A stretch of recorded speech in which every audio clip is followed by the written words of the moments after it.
I died playing Mount and Blade late at night, just dropped dead from exhaustion. Next thing I knew, I woke up in some kind of military camp, but everything was wrong. A guy with a pockmarked face was shaking me, calling me Simon. There was a blonde woman lying next to me under a linen blanket. I had no idea what was going on. Before I could even think straight, these guys dragged me out of the tent and shoved clothes on me. A messenger was waiting outside. He bowed to me and called me Sir Simon Holland. That shocked everyone, including me. Turns out, Simon's uncle, a knight named Jolin, had died protecting some marquis 3 months ago. As a reward, the king made Jolin a baron. But Jolin's only son had also died in battle recently with no children, so the title and land passed down to me. Well, to Simon, whose body I was now living in. The real Simon had also died suddenly, on top of that blonde woman, actually. But somehow I took over his body and got most of his memories. They felt hazy, like a dream I'd already started forgetting. I brought 5 guys with me, Simon's hometown friends, all free men, and we followed the messenger to a carriage outside the camp. There were about a dozen well-armed cavalrymen waiting as escort. I could tell from their gear and Simon's memories that these were elite soldiers. Once I got in the carriage and sat down on some straw, something amazing happened. A screen appeared in front of my eyes, the Mount and Blade interface, the exact save file I'd been playing when I died. I was a baron in that game too. I tested it out and found I could actually pull items from the game inventory into the real world. I took out a red apple, bit into it, sweet and real. This was incredible. I checked the character stats. They matched Simon's actual abilities, and they were pretty low. His best skill was riding at level 3, running at level 2, and resistance at level 1. Everything else was 0. His weapon skills were mediocre. Spears were his best at 49, which counted as proficient. I had 5 upgrade points available, so I immediately put 1 into Iron Bones. My whole body burned and ached for about 15 minutes, but afterward I felt genuinely stronger. Iron Bones boost strength, toughness, and healing speed. It was like having a real cheat code. I also checked my army roster. I had 5 named companions, a medic, a warrior, a trainer, a merchant, and an engineer. My troops included heavy cavalry, light cavalry, heavy and light infantry, militia, longbowmen, and militia archers. Over 100 soldiers total, but most of them were wounded. Clearly, both Simon and I had just survived some massive battle that nearly wiped us out. I decided right then, I'd accept this new life. From now on, I'm Simon. I looked at my troop roster and wondered if I could actually bring those soldiers out into the real world. That would give me my own personal army. Then I checked my gold, 6,783 dinars. I pulled one out and it appeared in my hand, real and shiny. After weighing it, I figured each dinar was worth about half a gold eagle, the local currency. So I had roughly 3,000 gold eagles. That's a fortune here. A single ox costs about 5 silver deer, and a loaf of bread is just 2 copper stars. The carriage ride took over an hour and made me nauseous. We arrived at the Marquis camp, built on a hillside with proper log fences and watchtowers. Much better than the militia camp I came from. The place stank of horse and human waste, but deeper inside it got cleaner. The Marquis tent was the biggest one, gray-white with red decorations and a double-headed eagle, the royal symbol. I went in alone. Inside sat a tough-looking middle-aged man in red armor, polishing a short sword that glowed faintly ice blue. I bowed as best I could, copying noble manners from Simon's memories. It came out pretty awkward. Marquis Val told me that my uncle Jolin had served as his personal guard for 17 years and died protecting him during the Battle of West Wind Pass. Jolin's son Sal had picked Holland as our family name before he died too. Now everything fell to me. The Marquis asked my age, 16.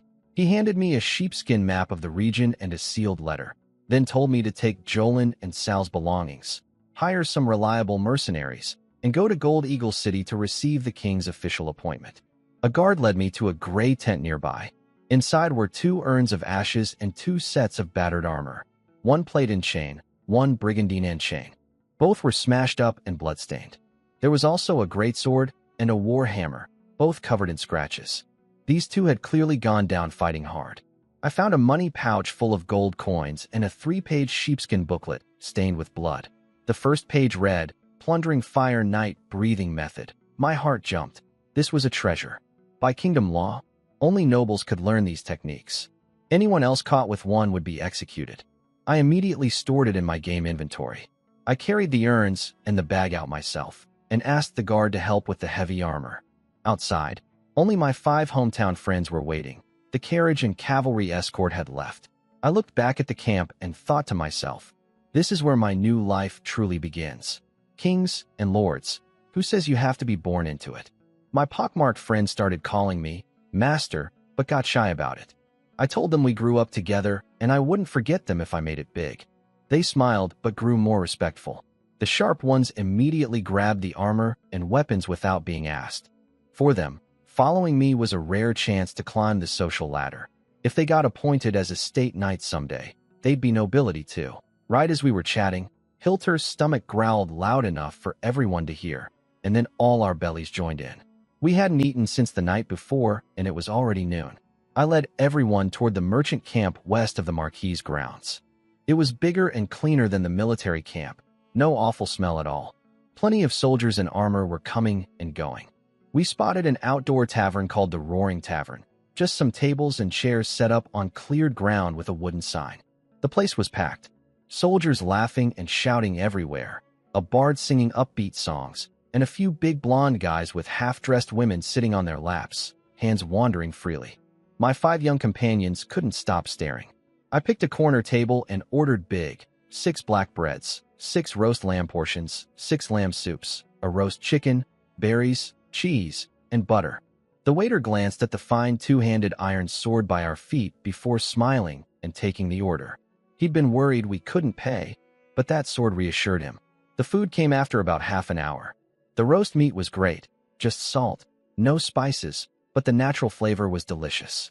The black bread, though, I tried a piece and nearly broke my teeth. Hard as a brick, with bits of gravel and dried grass baked in. My 5 friends devoured everything, bread and all. Growing boys eat like animals. The bill came to 3 silver sheep. I carefully pulled coins from the inherited purse, hiding it with my sleeve and placing them directly in the waiter's hand. No clinking on the table. That purse was full of gold eagles and silver deer. Flashing that kind of money in a place like this would be asking for trouble. While eating, I'd been thinking hard about my situation. I was the last living heir of the Holland family. If I died, the barony would be taken back and handed to some established noble. Plenty of people would love that outcome. That's why the Marquis told me to hire reliable mercenaries. Suddenly, a table in the middle of the tavern got flipped over. Some guys drew swords over a woman. 6 big men squaring off against each other.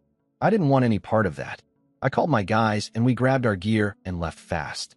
Thankfully, no dramatic confrontation happened. Outside, Hilter asked if we should go back to our home village. Another one of the guys called him stupid. Obviously, we'd go to my new territory. A scantily dressed woman tried to lure us inside somewhere, and my friend's eyes went wide, but none of us had money to waste on that. I found a quiet hillside nearby, sat on a flat rock, and pretended to dig through the cloth bag while actually pulling the sheepskin map from my game inventory. It showed the land of Shisai in clear detail, something the original Simon had never seen before. My friends crowded around to look, but none of them could make much sense of it. They were all practically illiterate. I asked if anyone had heard of the land of Shisai. They argued among themselves, but couldn't agree on anything useful. Then a sweet, charming voice spoke up behind us. "Excuse me. Do you know where I can find Lord Simon?" A girl in a brown dress showed up asking for me. She said her name was Millen and that her older sister was the late Sal's fiancée. She wasn't nobility. Her father was a merchant. I wondered why Sal would have gotten engaged to a merchant's daughter, but I agreed to meet the father. Their group wasn't far away. They had about a dozen mounted guards in good armor, chainmail with brigandine on top, carrying cavalry lances. These guys looked almost as good as elite soldiers. The father, Claire, was a big, strong man. He introduced himself as the owner of the Windroom Trading Company and the War Spear Mercenary Band. Behind him stood a woman in an elegant brown robe with a hood, tall, pale-skinned, with an incredible figure. That had to be the fiancée. Claire got straight to the point. He wanted me to take Sal's place and marry his daughter Winnie's. He handed me a marriage contract on sheepskin. I kept my face calm and told him the marriage agreement died with Sal. There's no law in the Eagle Kingdom that says you inherit someone's engagement. But Claire pushed back politely. He said I didn't understand my situation, that I was in real danger. If something happened to me, the barony would be taken back by the crown, and plenty of southern nobles were hungry for that land, like vampires craving blood. That got my attention. I opened the map and asked him to tell me about Valor territory. Looking at the map, my territory was huge, over 1,000 square kilometers, way bigger than a normal barony. But Kalair explained there was a catch. The entire Shisai region was newly conquered land. There were no castles, no development, just wilderness. All of it needed to be built from scratch. He laid out the costs. A decent serf costs 5 to 8 silver deer. Oxen cost 5 silver deer each. Iron hose cost a silver sheep or 2. And building even a small castle would run at least 3,000 gold eagles. My territory was enormous but completely empty. Then it clicked. Sal wasn't stupid. Our family had no connections, no background, and was down to just one heir. Marrying into higher nobility would risk getting swallowed up. A rich merchant's daughter was actually the smartest move. Get the money, develop the land, grow the family, and worry about political marriages later. I asked Kalair directly what he'd give me. He offered 3,000 gold eagles, plus a 100-man slave soldier unit, 50 light infantry, 20 spearmen, and 30 archers, all equipped at his expense. He'd also personally escort me to Eagle City with his mercenary band. I thought 100 soldiers sounded small for something he called a legion, but for a baron with nothing, it was actually significant. I told him I'd think about it and give my answer by evening. He immediately raised the offer to 4,000 gold eagles. I could tell he thought I was tougher to deal with than he expected. He said himself that hardly any baron in all of Shisai could get that kind of support. After Kalair left, I told Hilter and the others I was going to take a piss and walked into the nearby woods alone. Once I was sure nobody was around, I tried pulling soldiers out of my troop roster. It actually worked. A ripple appeared in the air a few meters away, and out dropped a big man in heavy scale armor carrying a two-handed sword. He stumbled, stabbed his sword into the ground, and knelt. Not out of respect, just dizziness. After a few seconds he recovered, looked at me, and called out, "My Lord Baron." It was Ailey, my top knight from the game. He looked about 70 to 80% like his game version, just more realistic. He'd lost most of his memories, only remembered his name and basic things. I told him I was his lord, Simon Holland, and made up a believable story about what happened. Then I summoned all 44 unwounded soldiers at once, plus 8 warhorses. Ripples appeared everywhere, and people dropped out of thin air. They were all dizzy at first, but recovered quickly. None of them remembered much either. Ailey explained the situation to everyone. They were Simon Holland's personal soldiers, and I was about to become a baron. Right then, Ailey shouted a warning. Someone was spying on us. He charged like an angry bear, and my light infantry and archers spread out to surround the intruder. A few archers even loosed arrows, and one hit. A woman cried out in pain. Ailey dragged her back. She was young and attractive, and I recognized her immediately, the blonde woman from the tent when I first woke up. The original Simon had died in her arms. Thinking back on it, I realized she'd literally drained the life out of him. I grabbed a sword from one of my soldiers and pointed it at her throat. I asked if she was a witch. She panicked and denied it, saying she'd served me all night and I was fine. I shoved the blade through her neck. Blood gushed out like a broken faucet. She clutched her throat, twitched, and went still. Then something terrifying happened. Her body aged rapidly, from an 18-year-old girl to a woman in her 40s. Her skin turned bluish-green, like some kind of ghoul. My soldiers backed away in shock. I was rattled too, but kept my composure and told them she was a witch who used dark magic to harm people, then ordered them to burn the body. Before that, I had a soldier grab the cloth bag from her waist. Inside were half a black bread loaf, a small purse, some wild fruit, a tiny wooden saw, and most importantly, a leather-bound book, palm-sized, covered in writing I couldn't read. The pages were full of neat text and strange illustrations. It looked like a spell book, probably dark magic. Those things are incredibly rare and valuable. I tucked it into my game inventory. Then something horrifying happened. The dead witch suddenly let out an ear-splitting, crazed scream that sent a shockwave rippling through the air. My ears went numb. I spun around. She was sitting up. My soldiers stumbled back in terror, hands shaking on their weapons. 5 or 6 of them raised shields in front of me. She shot me one hateful look, then leaped up and scrambled into the forest on all fours like a spider, faster than a rabbit. She vanished in 4 or 5 seconds. Ailey looked at me, not sure what to do. I said we should pull back out of the woods first. Chasing her into unfamiliar dense forest wasn't smart. That scream had some kind of magical power in it. We needed to find someone who could tell us what exactly we were dealing with. We came out of the woods and met up with Hilter and the others. They were nervous and barely recognized me with all these armed soldiers behind me. Hilter couldn't figure out how I'd gotten a whole army just from going to pee. My troops did look impressive. Ailey and Sarit were the strongest, both in full heavy armor with armored warhorses. Ailey had lost his horse somehow, probably killed in the game. The rest were well-equipped too. Heavy infantry, light infantry, militia, archers, and cavalry. Even the light infantry had iron chain mail and helmets. This was a royal-level fighting force. I headed to the merchant camp to buy supplies. With this many soldiers, I felt a lot more confident walking around.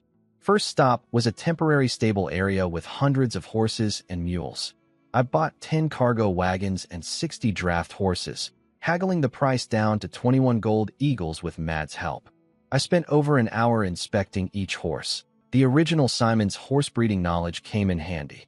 I also spotted a gorgeous brown warhorse named Ailey, shoulder height of 171, glossy coat, 5 years old, in his prime.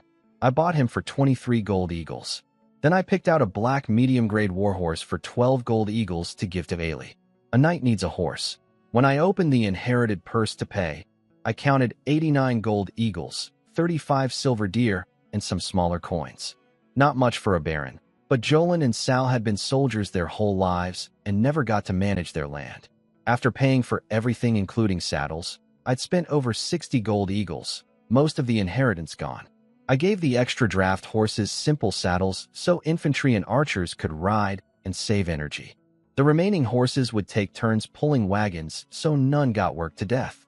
Next I bought food, filling all 10 wagons with 800 pounds each. 5 wagons of rye, 3 of barley, 1 of wheat, and 1 of black beans. Rye was the cheapest but tasted awful, coarse and hard to swallow. Barley was a bit better. Wheat tasted the best but cost 10 times more than rye. Only nobles ate it. The black beans were mostly for the warhorses. Draft horses could just eat grass along the road, but warhorses needed proper nutrition. Maintaining cavalry is expensive.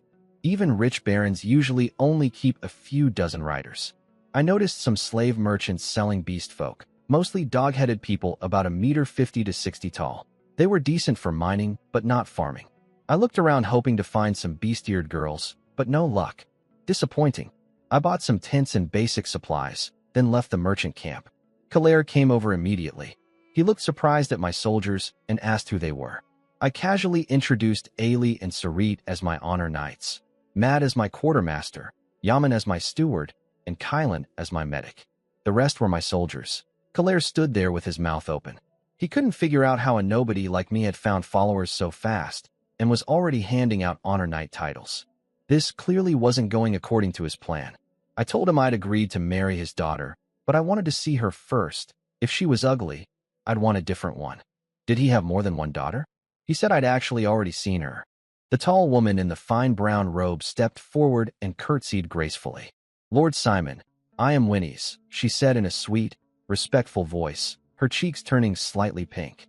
She was beautiful with an incredible figure. I'd already noticed her earlier. Not bad at all. I was honestly pretty satisfied with Winnie's. She was beautiful and carried herself like a noble woman.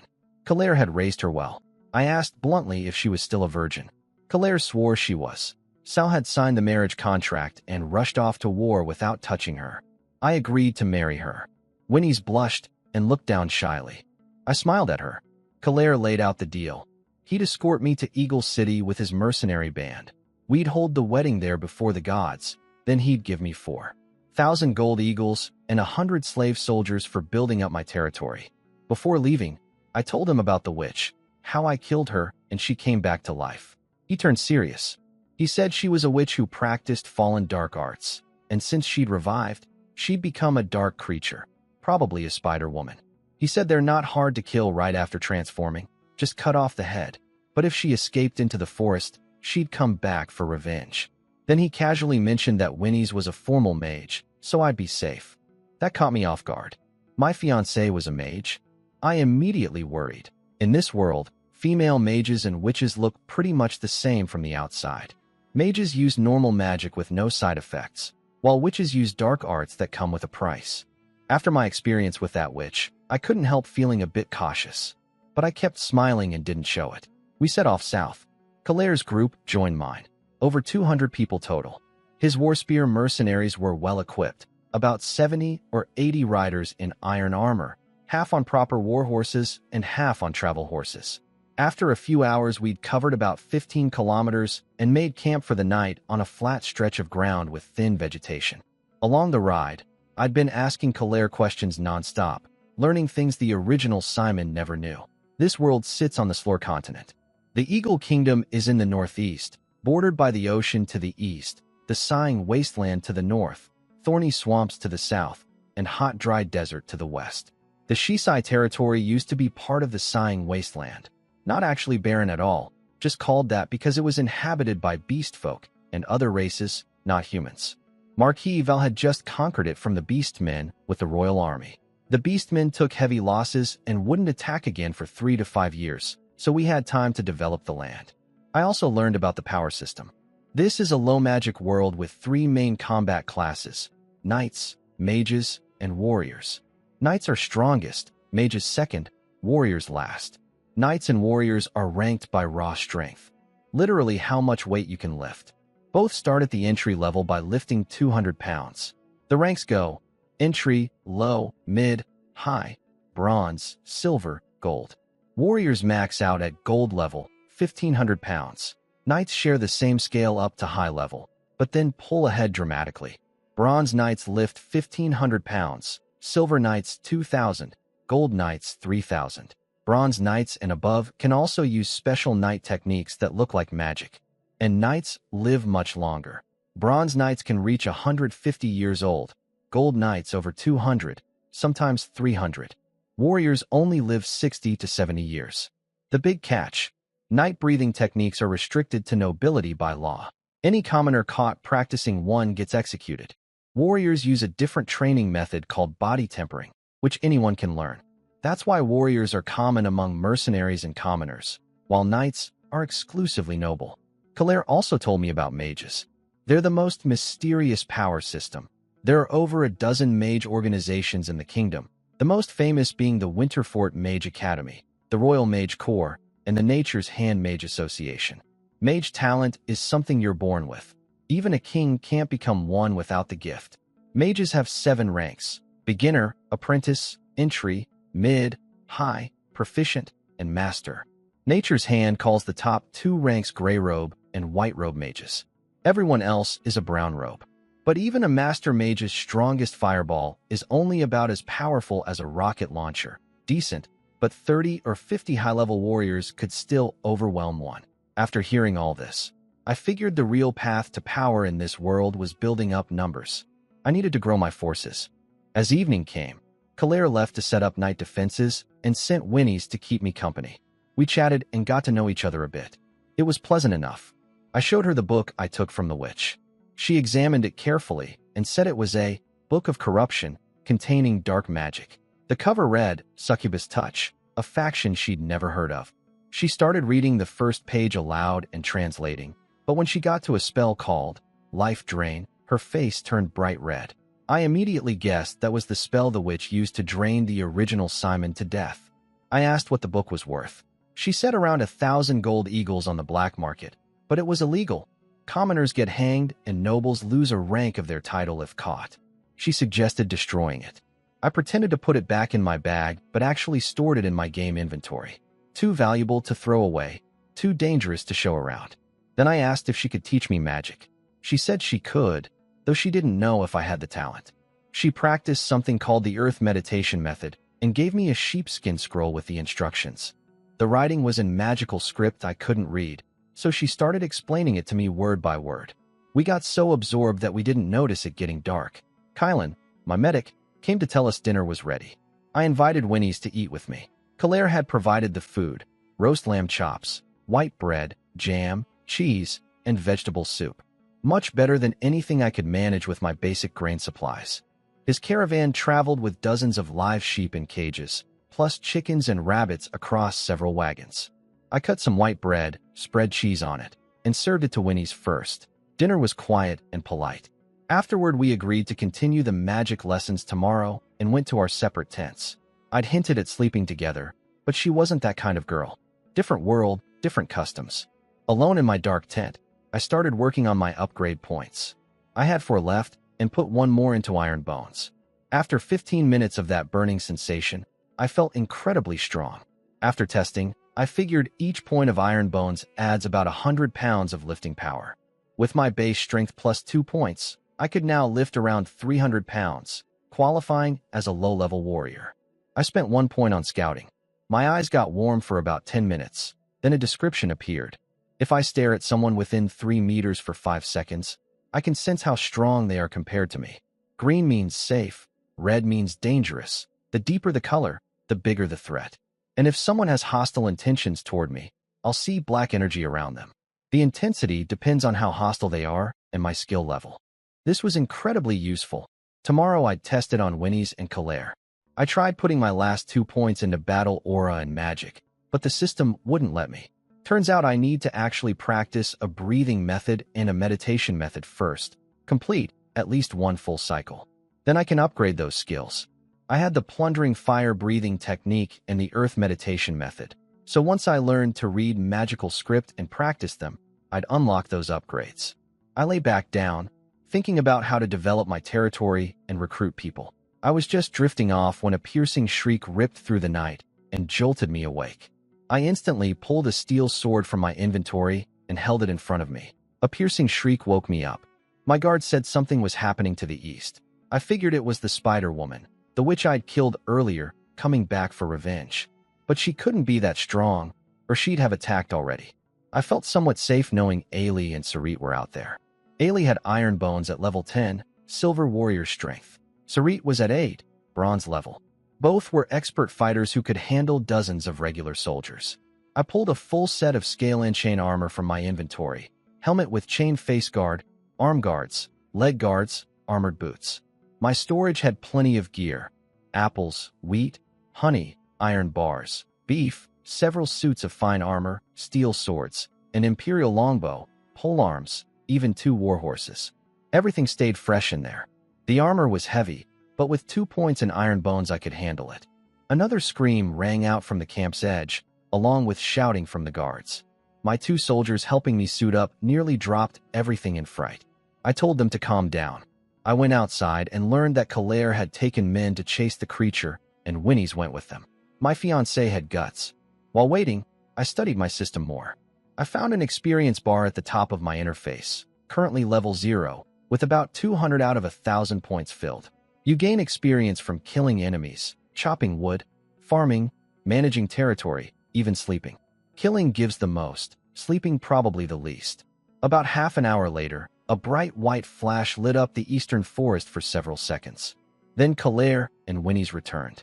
She was carrying a slender staff about her height. Claire reported that the Spider Woman was transforming fast, already had 8 limbs. They couldn't kill her. I ordered bonfires lit around the camp and a third of the men on watch. Everyone else went to sleep. I lay down in full armor, uncomfortable, but safer. Then the screaming started again. Every half hour or so, another shriek from the forest.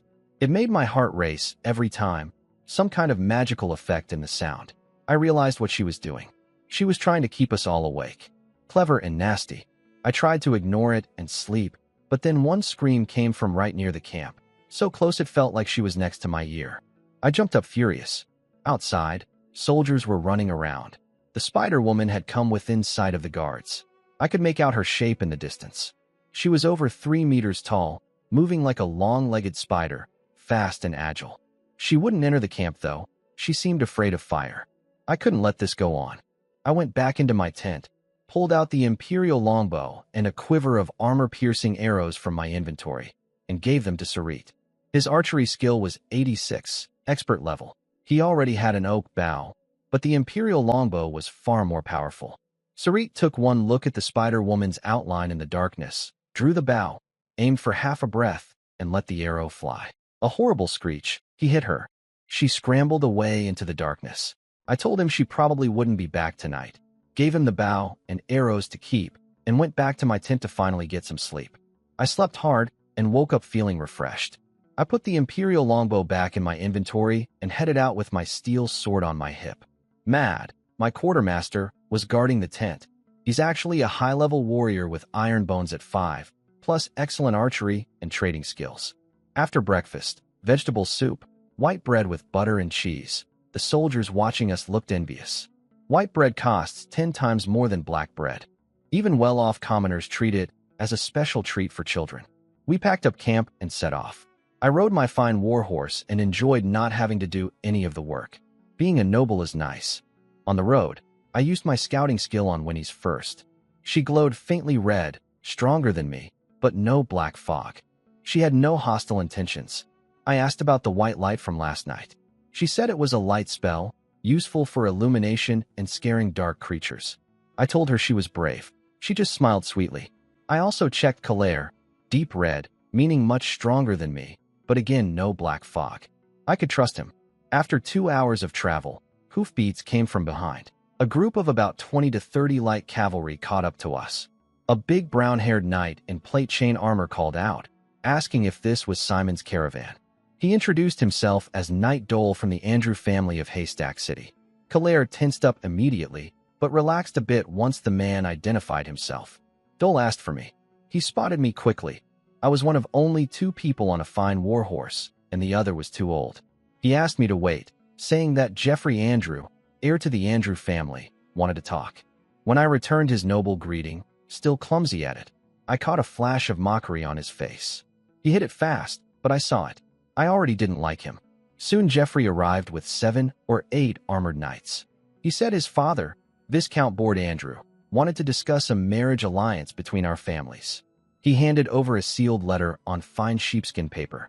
I had Ailey take the letter first, checked it for anything suspicious, then read it with my armored gloves on, just in case of poison. The Viscount's offer was terrible. He was clearly trying to get something for nothing. I suspected they might even plan to kill me after the wedding and take my territory. But I kept a straight face and told Jeffrey I'd think it over and give my answer in Eagle City. He looked annoyed but couldn't argue since I hadn't refused outright. The moment they left, Claire rushed over looking anxious. I smiled and told him I was a man of my word. I only said that to keep the Andrews calm until we reached Eagle City, where I'd reject them properly. Claire relaxed, but I noticed him looking at me differently. He was starting to realize this 16-year-old wasn't as simple as he'd thought. We traveled the rest of the day and made camp at dusk. While everyone set up camp and cooked, I spent time with Winnie's, flirting a bit, then getting back to magic lessons before dark. During the midday break, I'd been teaching myself the plundering fire-breathing method. We only cooked twice a day. At noon, the soldiers just ate water-soaked black bread. I got white bread with cheese and some berries. At dinner, we shared a boiled chicken together, and it was pretty nice. I was gazing at the mountains in the distance when animal cries erupted from the nearby forest. My soldiers jumped into action, herding horses to the center of camp and lining up empty wagons in a circle as a makeshift wall. "Jackalmen," one of the perimeter guards shouted. A mob of humanoid creatures burst from the trees. They were human-sized, some even bigger, with wolf-fox faces covered in yellowish-brown fur. Most had no armor, a few wore leather, and barely any had chainmail. Their weapons were mostly clubs, with some swords and spears mixed in. Total rabble. I wasn't scared at all, actually felt eager. But I held back from fighting personally. My combat skills were still too low, and dying to something stupid would be a disaster. Claire took charge. His archers fired first, dropping the dozen or so in front. The rest kept charging, brave but reckless. When they reached the wagon line, Claire's shield wall was ready. Soldiers thrust long spears through grooves in their wooden shields, skewering another wave. The jackalmen couldn't break through. Archers standing on wagons kept shooting from behind.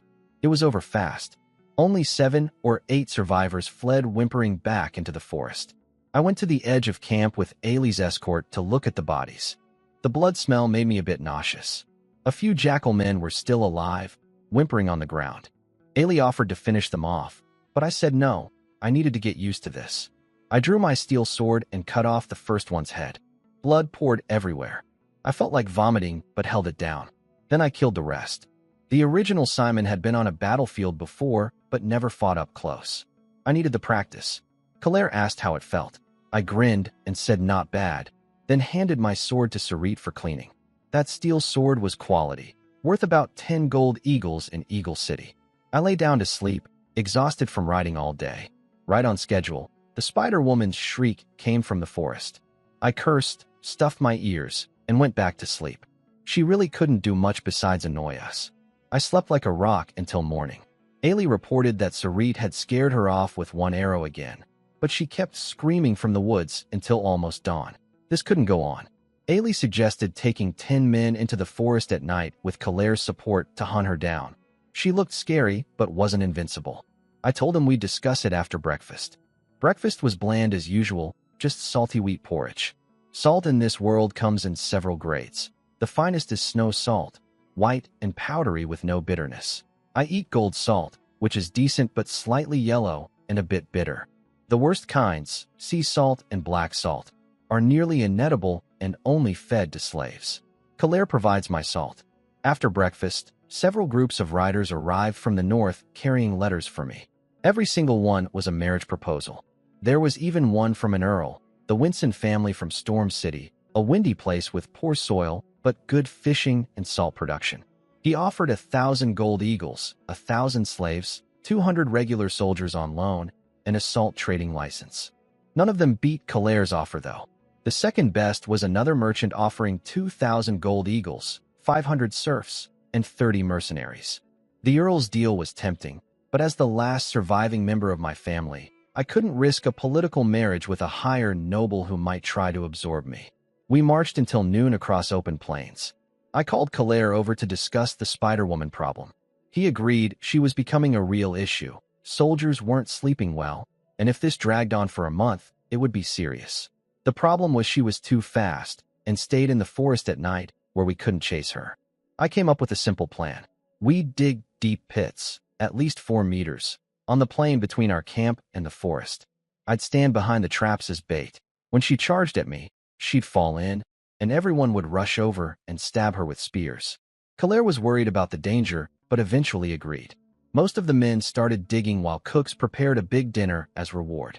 I sat in a wagon studying the plundering fire-breathing method. It was written in common script with body diagrams, so I could read it all.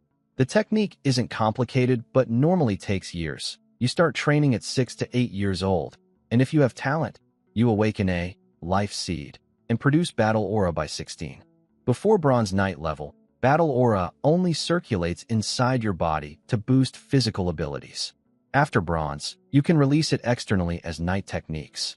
The plundering fire method includes an attack called plundering fire slash, offense-focused, though probably not overwhelmingly powerful given this world's limits on individual combat strength. I went to my tent and practiced the breathing method for 2 hours. When I checked my interface afterward, the battle aura option was now unlocked with plundering fire breathing method displayed next to it. I immediately invested 1 upgrade point. Heat rushed through my body and gathered in my left chest. Something formed there and spread through me with each heartbeat. I understood instinctively. This was the life seed condensing. I was now a real knight. Even among nobles, true knights aren't that common. There's a saying in the Eagle Kingdom, a knight is always a noble, but a noble isn't always a knight. I tested myself outside. About 100 more pounds of lifting strength. Comparable to a mid-level warrior.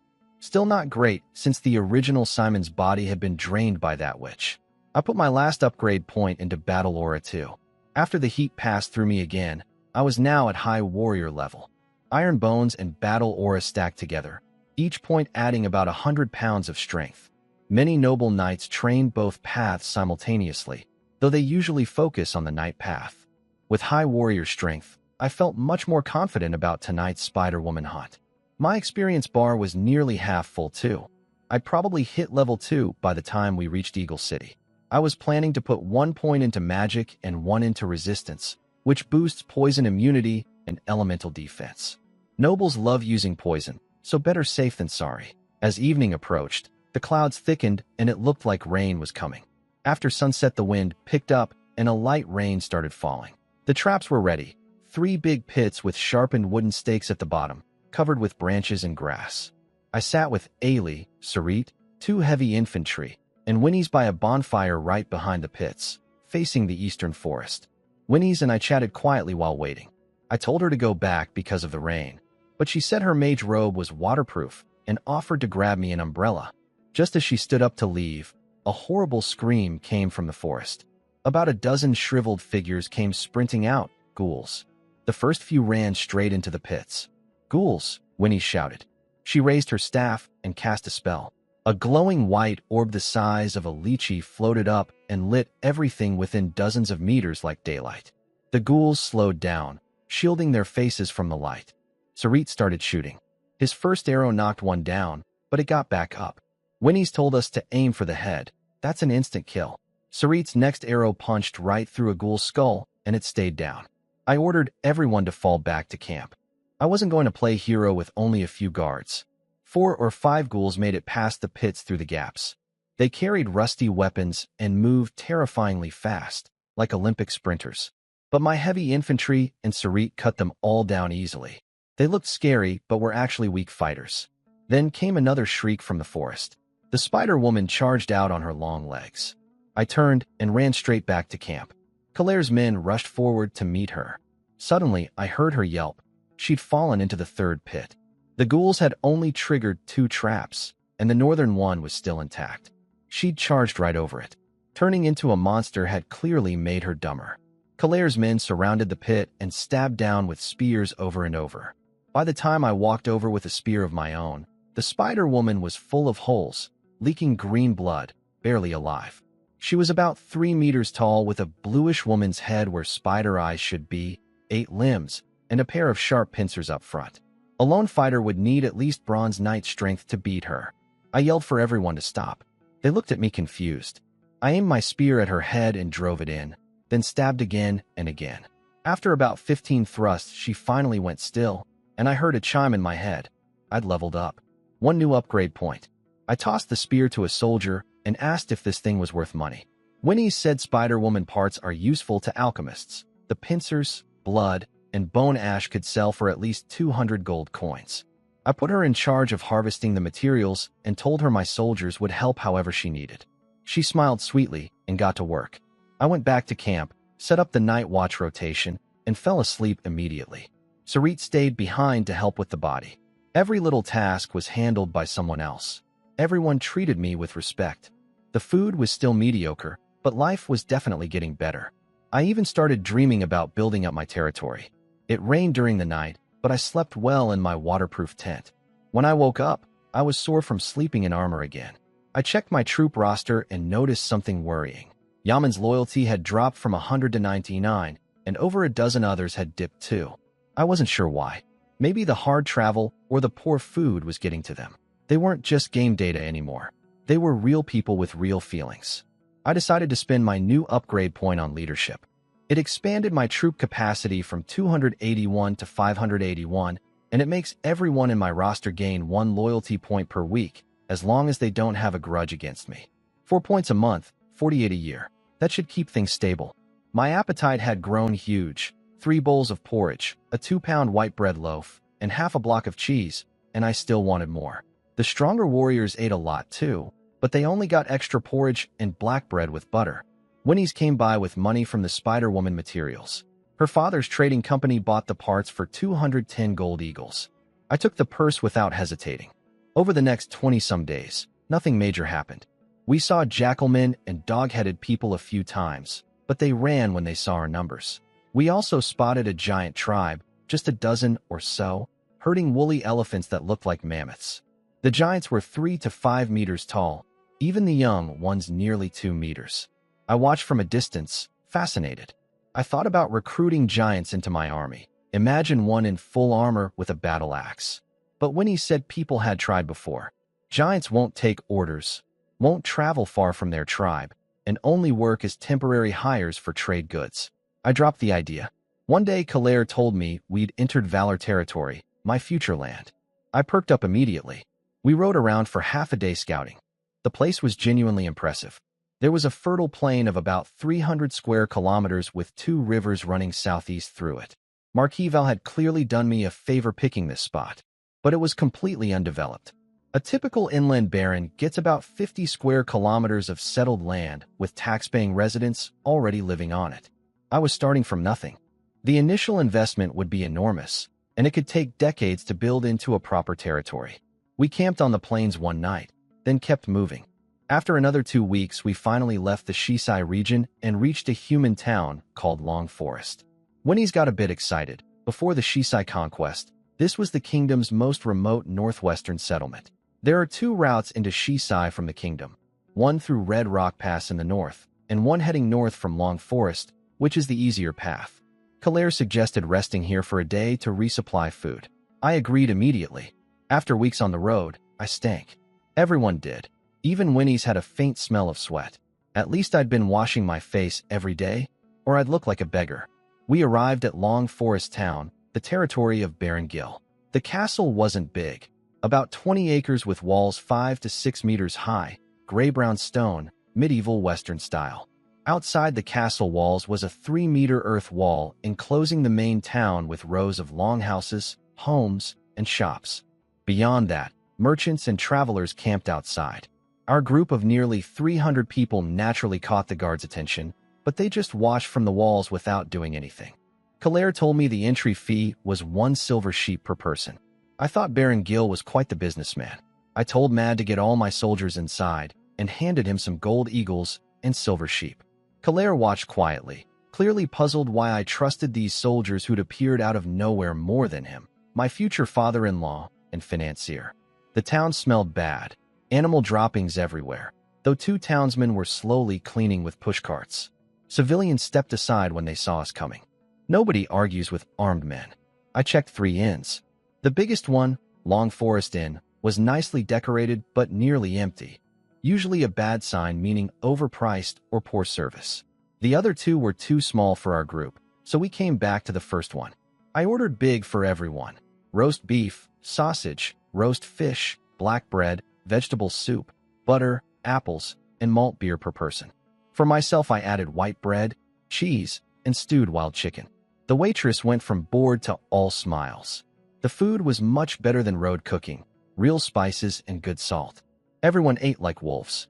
The beef slabs were as big as 2 palms. While we were finishing, the shopkeeper slipped out and came back with a squad of guards posted outside. He was worried we'd skip on the bill. Fair enough, 40-some armored men showing up would make anyone nervous. Mad haggled the total down to 15 silver deer and 6 silver sheep, less than 1 gold eagle. That was nothing to me. Then I ordered hot water for baths. We split into 2 groups, 1 washing, 1 standing guard. Mad bought over 40 sets of linen underclothes for the soldiers and a nicer wool linen outfit for me that cost over a gold eagle. It had some woven patterns and felt decent. I went upstairs. Ailey and Sarit helped me out of my armor, and I climbed into a wooden tub. The hot water felt incredible after weeks on the road. Then Ailey knocked and asked if I wanted a woman sent up. The offer was tempting, very tempting, but I forced myself to say no. These random prostitutes could be anyone. I remembered a Korean movie where a king got stabbed in the neck by the woman underneath him mid-act. Blood spraying everywhere. That image stuck with me. I'm the last heir of my family. I can't take stupid risks. After the water went cold, I dried off, put on the new clothes, had soldiers help me back into my armor, and went downstairs.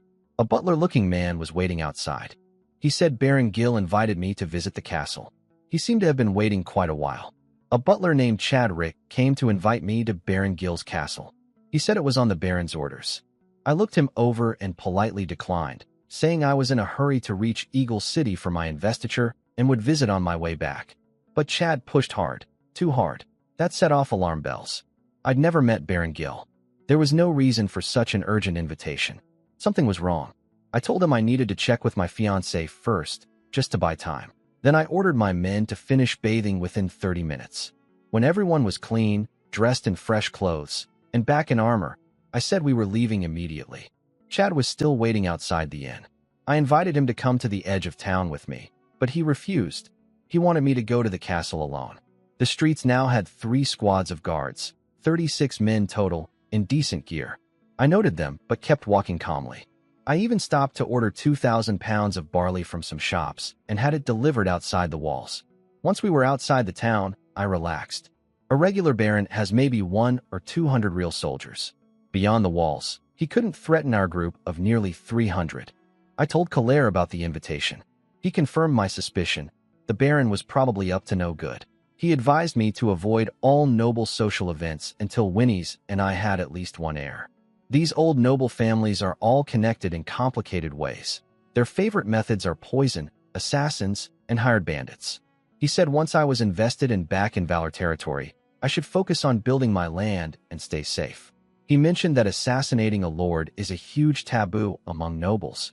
A southern earl once hired someone to kill a rival, and the king stripped him down to baron.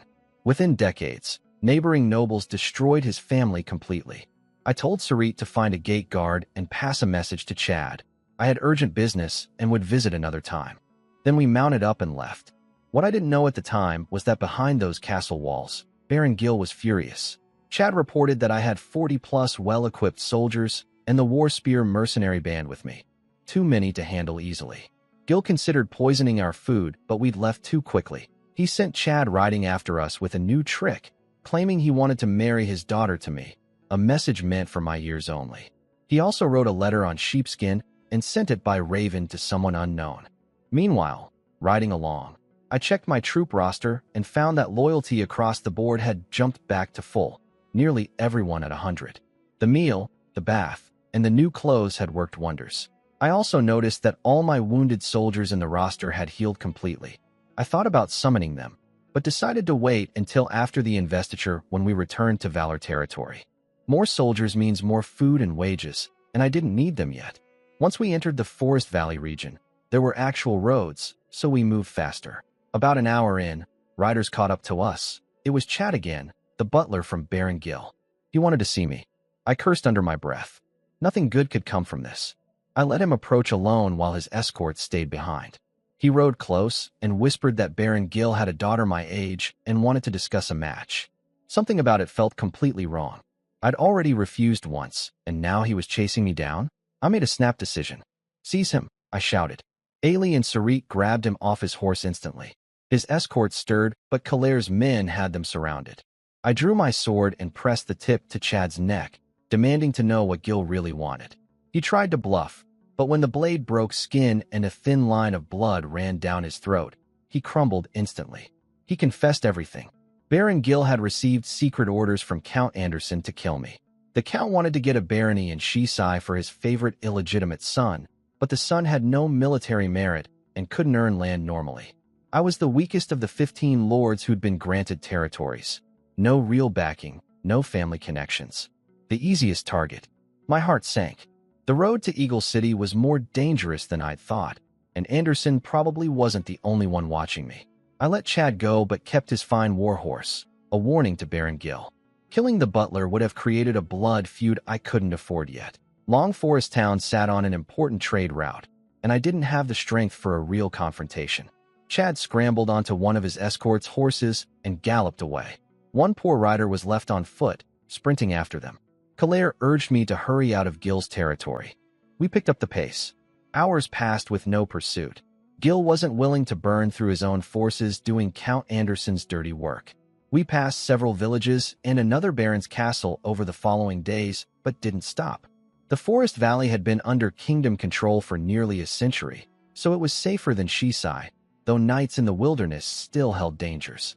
I even saw ghosts drifting through the forest once. Creepy looking but harmless, couldn't even hurt commoners.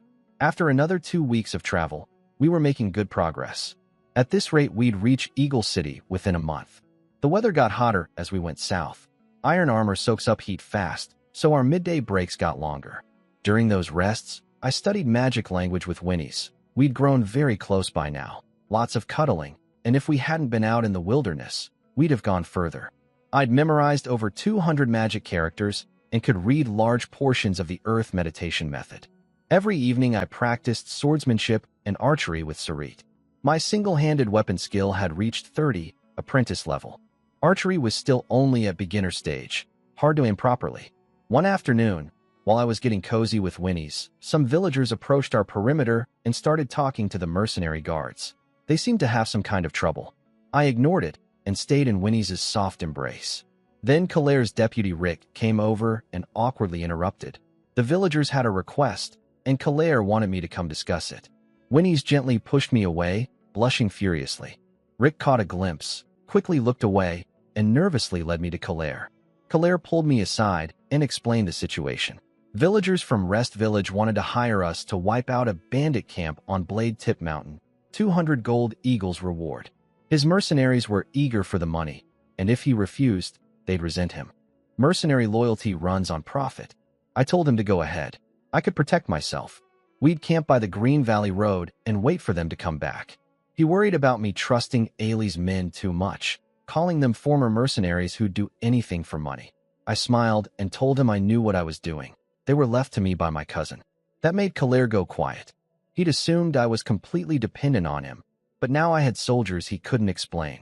It was clearly messing with his plans. He said he'd be back in 5 days at most, and left Winnie's and the servants in my care. The mercenary band gathered up and departed within half an hour. Every man got 1 gold eagle from the advance payment. Officers got 2, lieutenants got 3. After they'd been gone a couple hours, I felt uneasy with just 40-something soldiers. I took Ailey and Sarit into the forest and summoned every remaining soldier from my roster, all the ones who'd healed from their injuries. Now I had over 120 troops. 6 heavy cavalry, 14 light cavalry, 9 heavy infantry, 21 light infantry, 18 longbowmen, and the rest were militia. They all came out dizzy and amnesiac like before, but recognized faces. After Ailey and Sarit explained things, they all pledged loyalty. When Winnie saw them, she was confused, but I just said they were soldiers my predecessors left me. She didn't push for more. I had Yaman take 50 men to cut trees and build a proper camp. They worked about 7 or 8 hours and built an impressive wooden fort, double-layered log walls over 3 meters high in a hexagonal shape, enclosing about 7 or 8 acres. 6 corners each had a watchtower nearly 5 meters tall that could serve as archer platforms. 1 gate faced the road, and they'd built a small wooden cabin inside, about 20 square meters, obviously meant for me. I ordered that no one could relieve themselves inside the fort during daytime. 5 lashes for violators. A latrine pit would be dug in the western corner for nighttime use. Dinner was 2 whole sheep plus chicken for Winnie's and me. My soldiers each got a share of mutton. The servants only got porridge with black bread and a tiny spoonful of butter. After eating well, I pulled Winnie's into the wooden cabin with me. She hesitated at first, but gave in. Inside, I took off my armor and had someone bring a bucket of clean water. I stripped down and started washing with a linen cloth. Winnie's blushed, but helped scrub my back. Then I helped wash her, and in the quiet of the night, the sound of cards being played drifted through the air. The next morning I walked out of the cabin feeling fantastic. Winnie's came out too, walking a bit awkwardly after her first time. I ordered Mad to stew 2 chickens for her. We had a sweet morning together. I noticed Sarit guarding the door with dark circles under his eyes. He said he couldn't sleep. I realized he'd probably heard us through the thin walls, even though we'd tried to keep quiet. I told him to get some rest and sent Ailey to replace him. After breakfast, I continued studying the earth meditation method with Winnie's. By midday, I felt ready to try meditating for real. I sat for over an hour following her instructions exactly. Nothing happened. Magic requires natural talent, and without it, no amount of practice helps. But I gained enough experience from recent activities to level up, including, I discovered, quite a lot of experience from my night with Winnie's. That opened a whole new door. I spent the upgrade point on magic. Knowledge of the earth meditation flooded my mind instantly. Within moments, I felt a magic seed form inside me. My eyes briefly flashed pale yellow. "You did it," Winnie said, amazed. She taught me Mage Hand, a basic apprentice spell. I learned it in about 2 hours, picking up a small stone with an invisible hand. Winnie's was shocked. It had taken her over a month to learn the same spell. "Are you some kind of genius?" she asked. "Seems pretty simple. Anyone with hands could do it," I said casually. She went quiet. Then a soldier reported that people were spying on our camp. Ailey went to investigate, chased them off, and brought back a prisoner, a young man in studded leather armor with dirty yellow-brown hair. After a beating, the guy talked fast.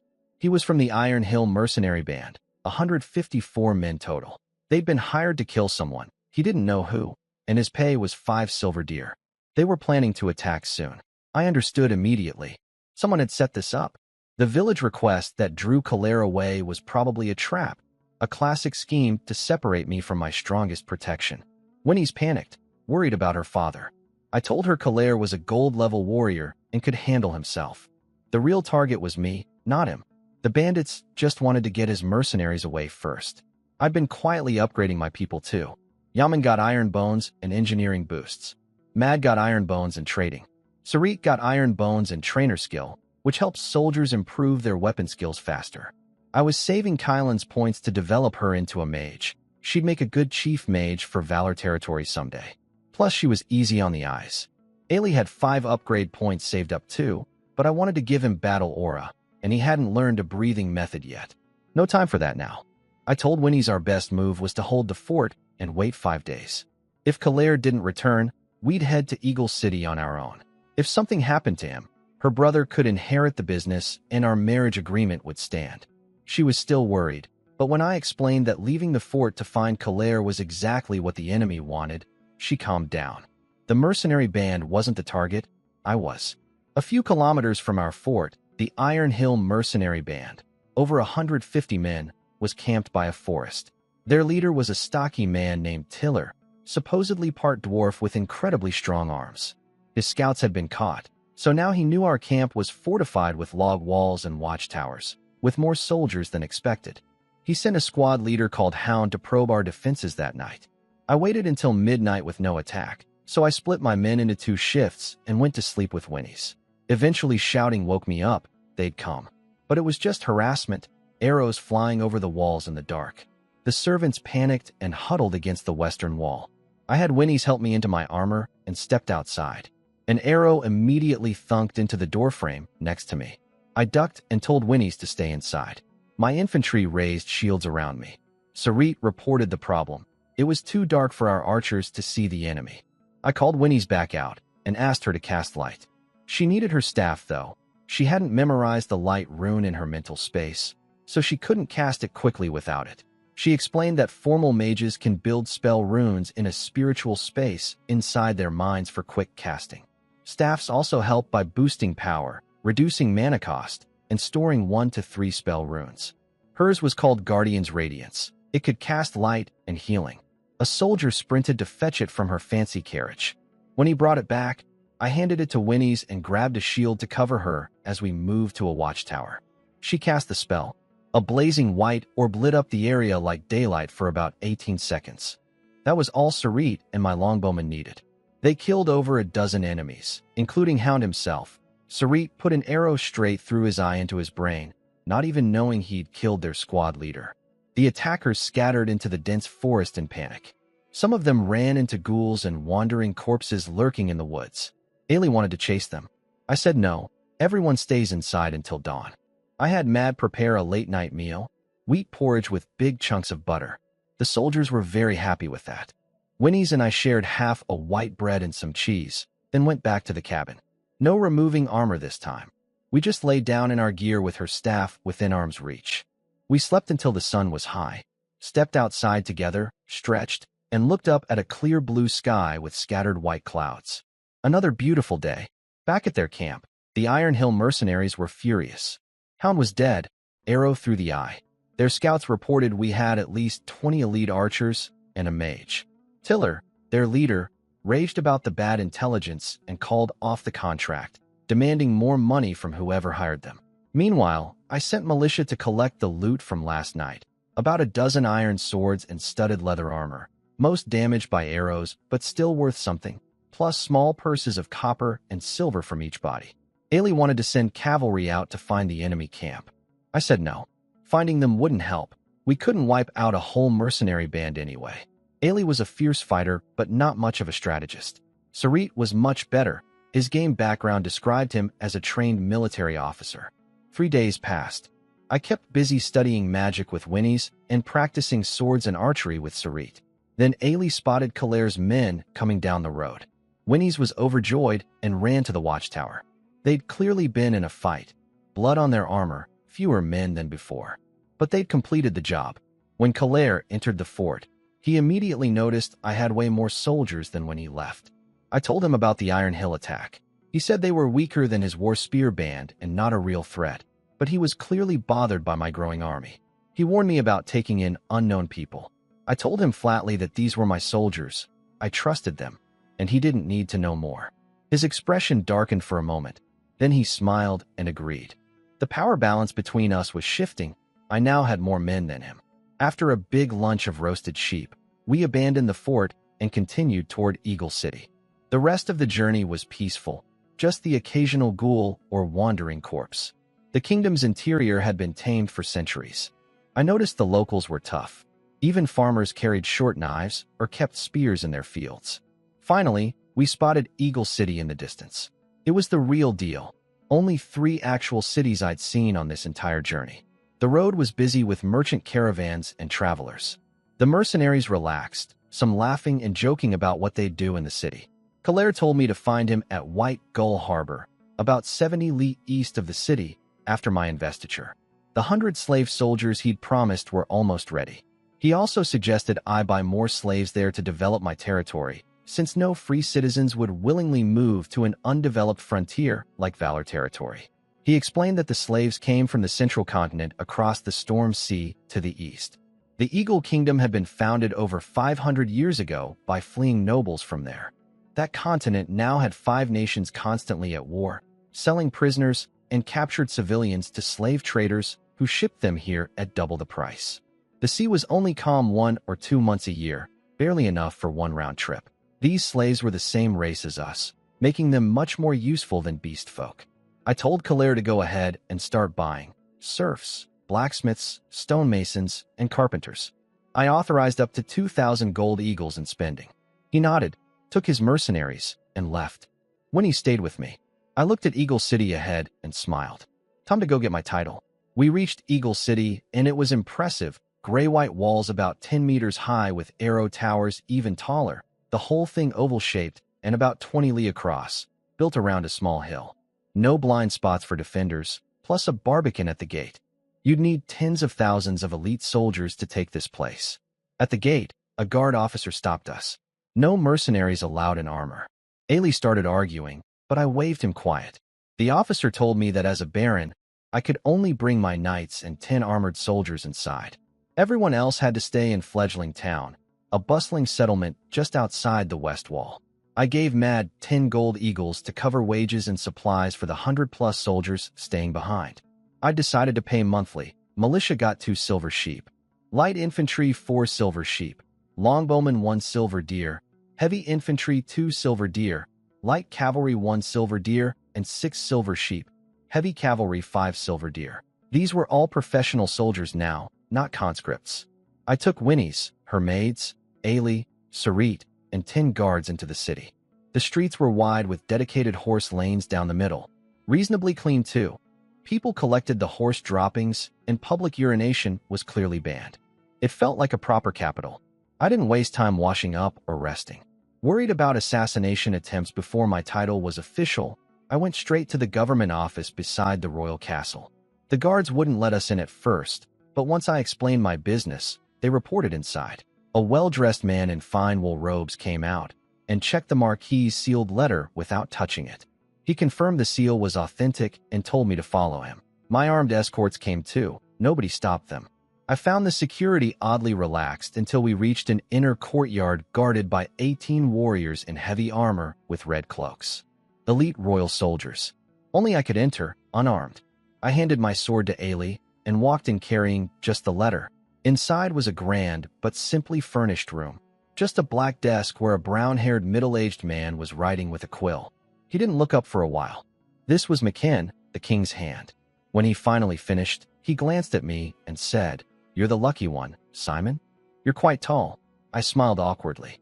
At over 1.80 meters, I was big for this world and still growing. He read the Marquis's letter carefully, studied my face, then told his assistant Dilly to set me up at the Golden Eagle residence, a place only real lords and heirs could stay. He said the investiture ceremony would be in a few days. Since House Holland was brand new, I need a family crest and motto designed quickly. Lucky little guy. I'm almost jealous, McKen joked. He seemed like an easygoing person. On the way out, Dilly introduced himself as the second son of the Viscount of Blackrock Castle. His attitude had warmed up considerably.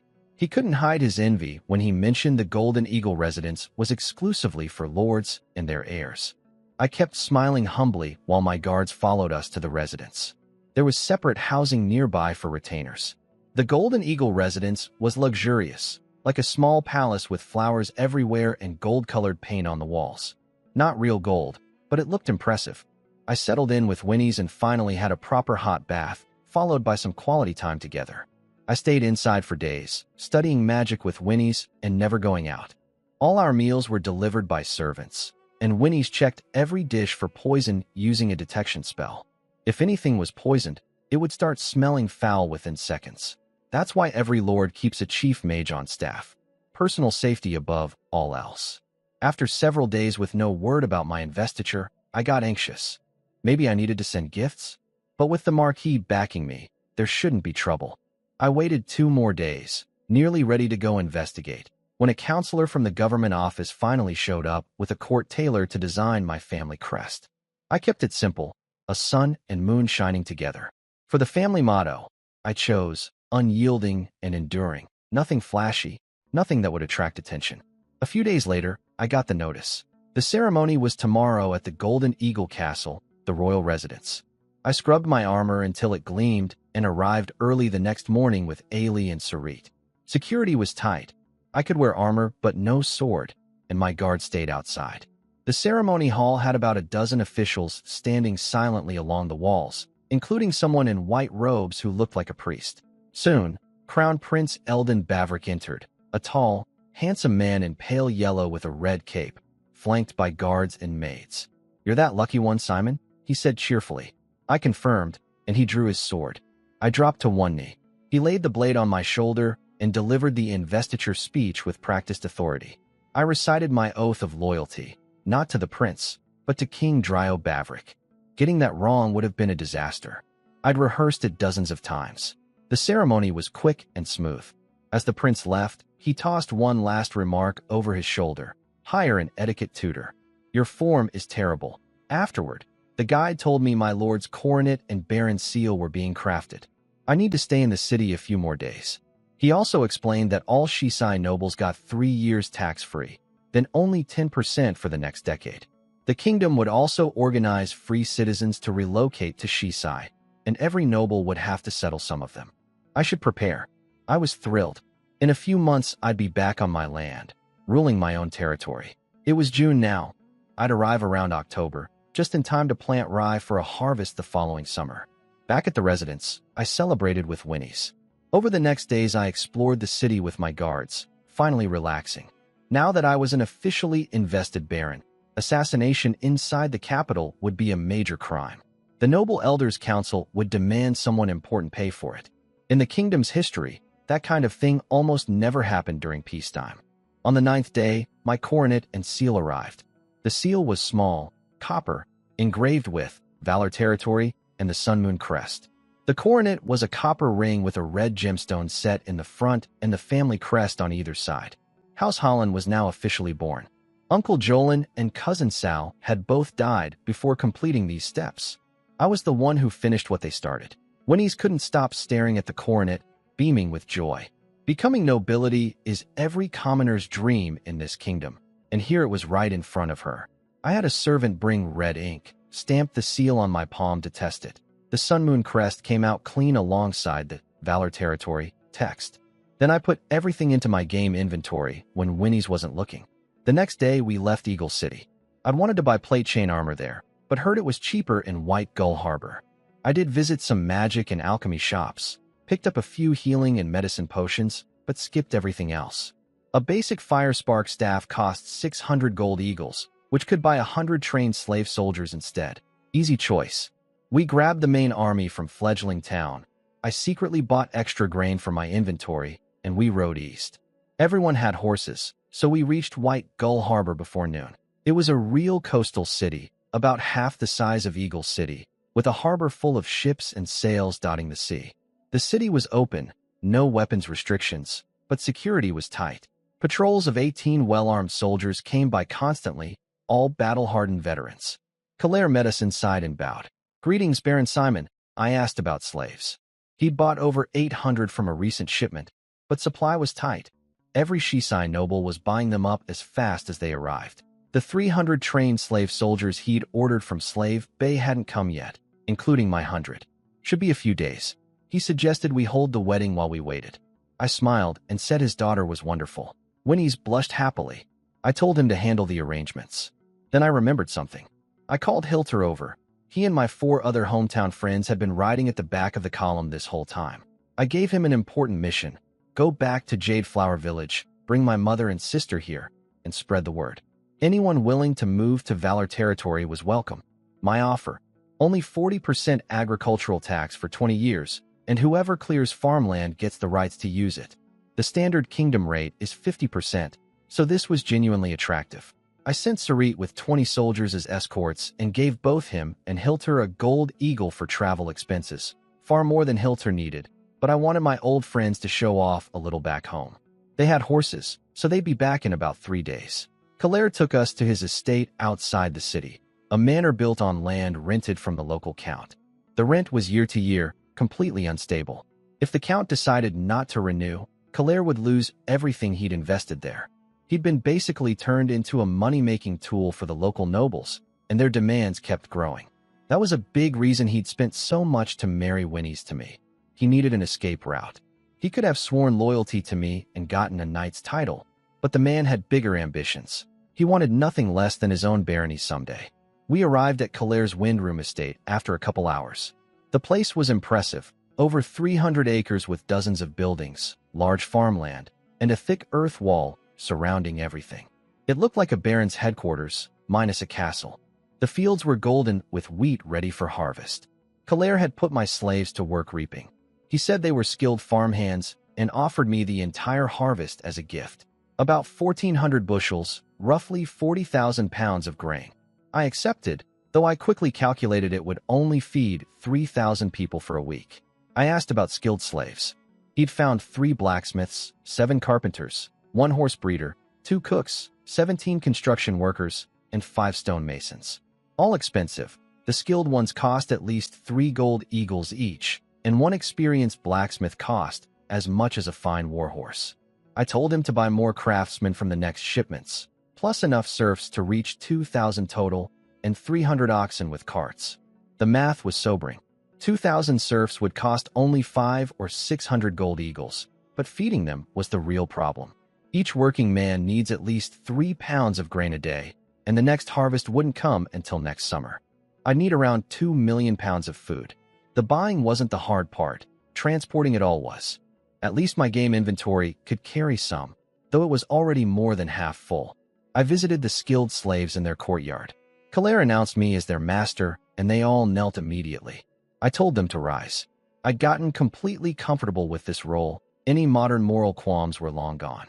They came from various kingdoms on the central continent, some formerly free citizens, others lifelong slaves. All had been through obedience training. Seasoned slaves cost more than untrained ones, but were much more manageable. Kalair had also ordered 300 trained slave soldiers from Slave Bay at 6 gold eagles each. Not the strongest fighters, but disciplined and loyal, successfully brainwashed. He mentioned the most famous slave soldiers were called fearless iron warriors, raised on alchemical drugs from childhood, emotionless killing machines with no personal desires. Extremely loyal and disciplined, they'd fight to the death. One cost as much as a fine warhorse, and you had to buy them in units of 54 minimum since they fight in formation. The downside, they all dropped dead from organ failure after 7 or 8 years. I settled into the estate, while Kalair handled wedding preparations. The next evening, Sarit and Hilter returned with my family. My mother Bala was 33, a decent-looking village woman, warm and kind. She cried when she saw me but seemed afraid to hug me. Probably the armor intimidated her. I didn't have real feelings for this woman who was technically a stranger to me, but I accepted the relationship. I took her hand and spoke gently. My little sister Jeannie was there too, 8 or 9 years old, red-brown hair, looking excited. The original Simon had been good to her, but when I smiled and reached to pat her head, she sensed something different about me and her smile faded slightly. The kid was sharp. For a split second I felt a cold impulse, but it passed instantly. She was just a little girl. Even if I were the real Simon, coming back from war would naturally create some distance. I told them their hard days were over and had Kylan look after them. Hilter's group had also brought along about 30 young men from the village hoping to make something of themselves under my command. I had them all settled in as well. The next day, Kalair came back with everything ready for the wedding. We sat down privately, and he told me the ceremony would be at the Holy Chapel in White Gull Harbor. I asked about the 4,000 gold eagles. He'd only spent about 300 so far and brought the rest in a small wooden chest. When he opened it, golden coins gleamed everywhere. I called Ailey in to carry it to my room with strict orders. Nobody opens it. Nobody unfamiliar gets near it. Violators die. Before leaving, Kalair hesitantly asked if his second son Reed could serve as my bodyguard. Reed was a bronze-level warrior, about 20 years old, currently leading mercenaries in the harbor. I paused, then asked about the loyalty of slave soldiers. Kalair said train one stay loyal as long as you don't treat them too harshly, though they're not as absolute as the fearless iron warriors who'd kill themselves on command. Then he sweetened the deal. He'd give me an extra 100 trained slave soldiers on top of everything else. I agreed to take Reed on as a guard. Kalair smiled, but I could tell he was starting to regret choosing me as his investment. He thought I was way too shrewd for a 16-year-old, and my soldiers' mysterious loyalty bothered him. He'd tried getting information from my militia, but couldn't crack any of them. I stashed the gold in my game inventory, and we headed to White Gull Harbor. The wedding was simple: new clothes, prayers and ceremony at the chapel with a priest, sign the marriage papers, done. No reception dinner. The guests were mostly Kalair's merchant and mercenary contacts. One notable attendee was the steward of Marquis Val's city residence. The hall went silent when he announced he'd come on the Marquis's behalf. I thanked him warmly and asked him to convey my respects. Afterward, I kicked myself for not visiting the Marquis's residence personally. Even with the main family in Shisai, showing up would have been basic political courtesy. I was part of Val's faction now and needed to act like it. After the ceremony, I left Winnie's with Kylan at the trading company and took all my soldiers shopping for equipment. White Gull Harbor had excellent trade. I found a weapons merchant working for a southern earl. He showed me everything.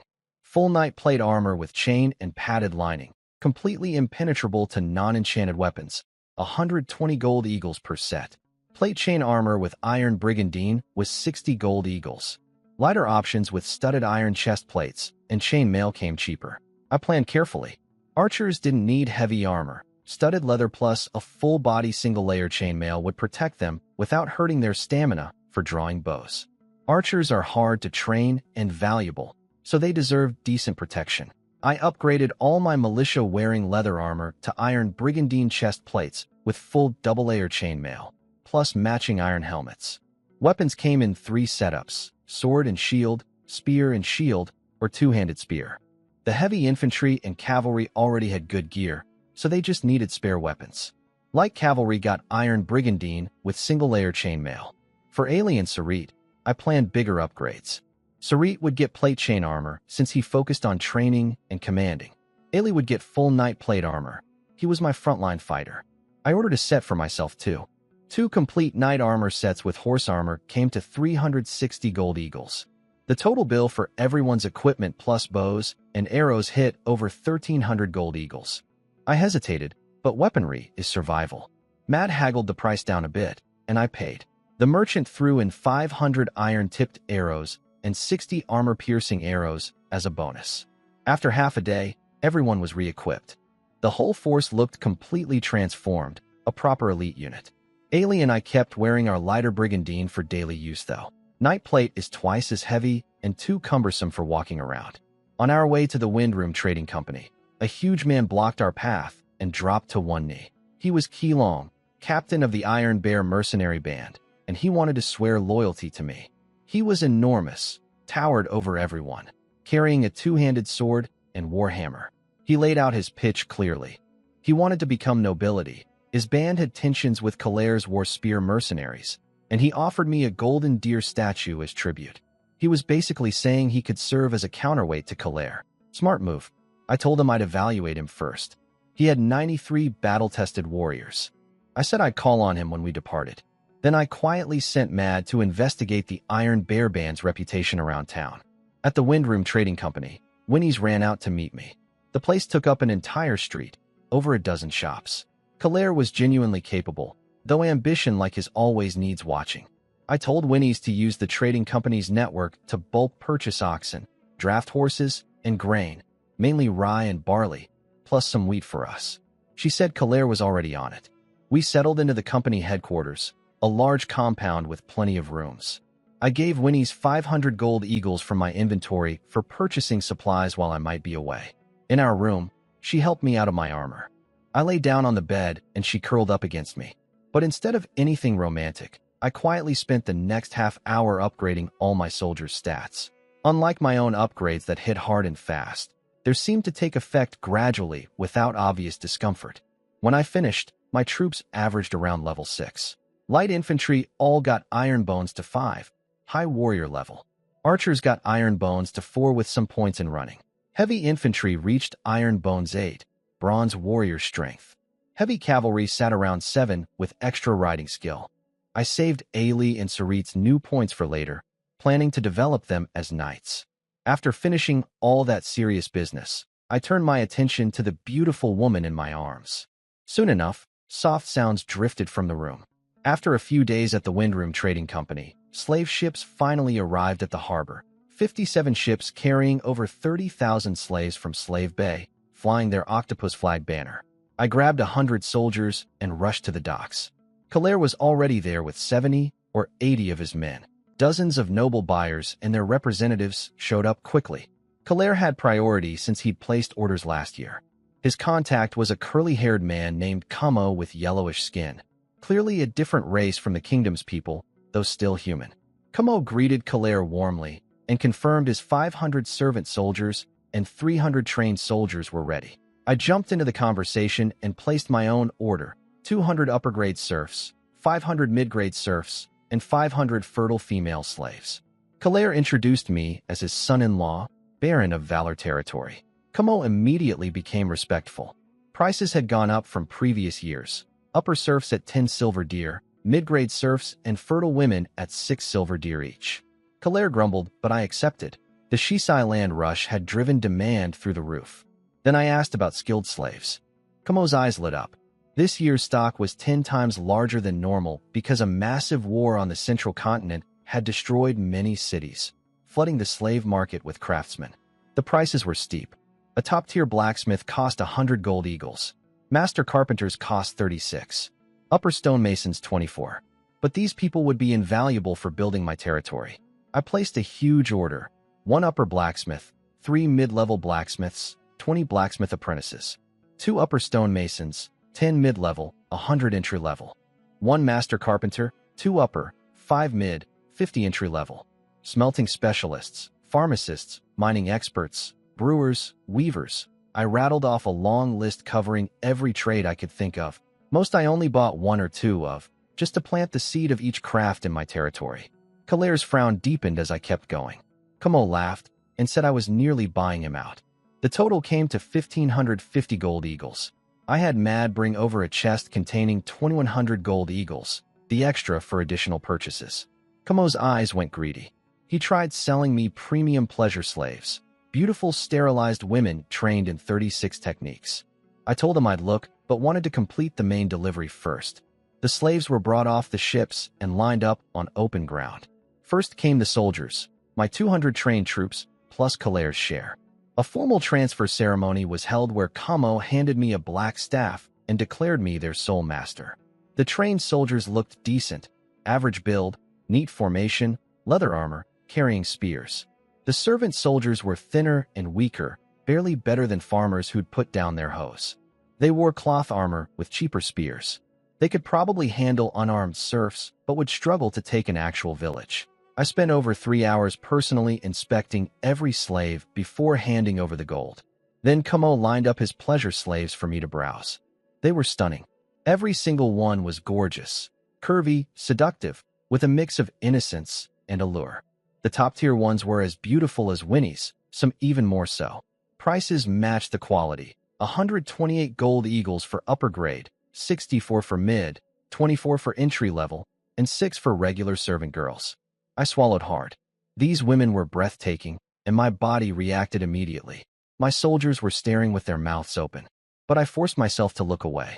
The money had to go toward building my territory. Kamo tried pushing the top tier ones, saying some were illegitimate daughters of great nobles from the central continent, and this was a once-in-a-lifetime chance. I nearly broke, but held firm. Just 4 servant girls and 1 entry-level pleasure slave.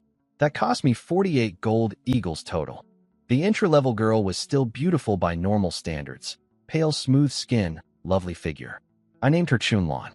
Meanwhile, Kalair casually bought 2 top-tier pleasure slaves. I stared at him. That was over 250 gold eagles on women. The man had serious money.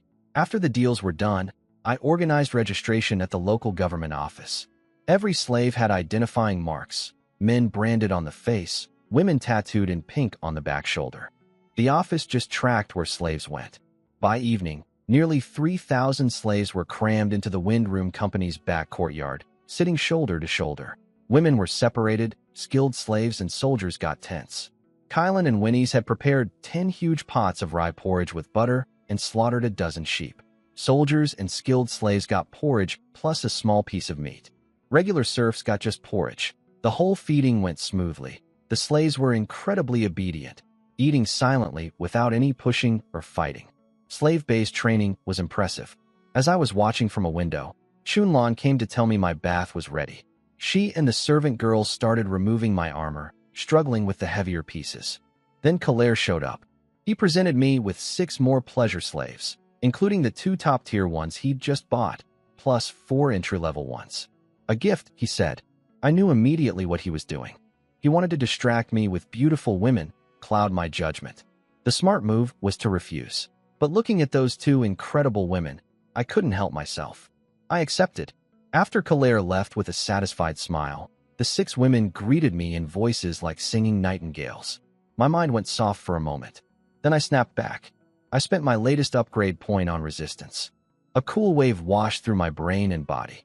When I looked at the women again, that overwhelming pull had faded to something manageable. I sent them all away to find rooms with Chunlan. I had to master this weakness. Beauty is seasoning, not sustenance. If I couldn't control this, I'd never build anything great. As for Kalair, buying those women just to give them away without flinching, I raised his threat level in my mind another notch. A commoner who'd built an empire through that kind of self-control was someone to watch very carefully. After a night with Winnie's, we slept in late and woke up starving. Chunlan brought us a lavish breakfast. Roast lamb leg, beef steak, roast fish, cheese, butter, white bread, vegetable soup, and sliced apples. A meal like this was luxurious even for many barons. We demolished everything. Winnie's ate a surprising amount herself. I called in Ailey, Sarit, and Kalair for a meeting. Ailey reported the slaves had been perfectly behaved overnight. Not a single escape attempt. He'd barely slept worrying about it for nothing. Kalair gave me the supply numbers. 350 ox carts, 200 horse carts, 30,000 bushels of rye, 12,000 barley, 3,000 wheat, 2,000 black beans. Total cost, 382 gold eagles. I couldn't help thinking that all that grain and livestock cost less than 3 top-tier pleasure slaves. We had enough food to reach Valor territory. Between wild berries, game hunting, and traveling merchants, we wouldn't starve even after arriving. Plus, my game inventory could secretly hold a year's worth of food for 3,000 people. Kalair said he'd stay in White Gull Harbor to run the trading company and keep buying supplies for me. His son Reed would come with me, bringing 100 trained soldiers and 500 servant soldiers. I told Kalair that when Valor territory was developed, I'd gift him an estate. And if Reed proved loyal, I'd make him a knight. Then I had Reed come in for the ceremony. Reed knelt, offered his sword, and swore loyalty.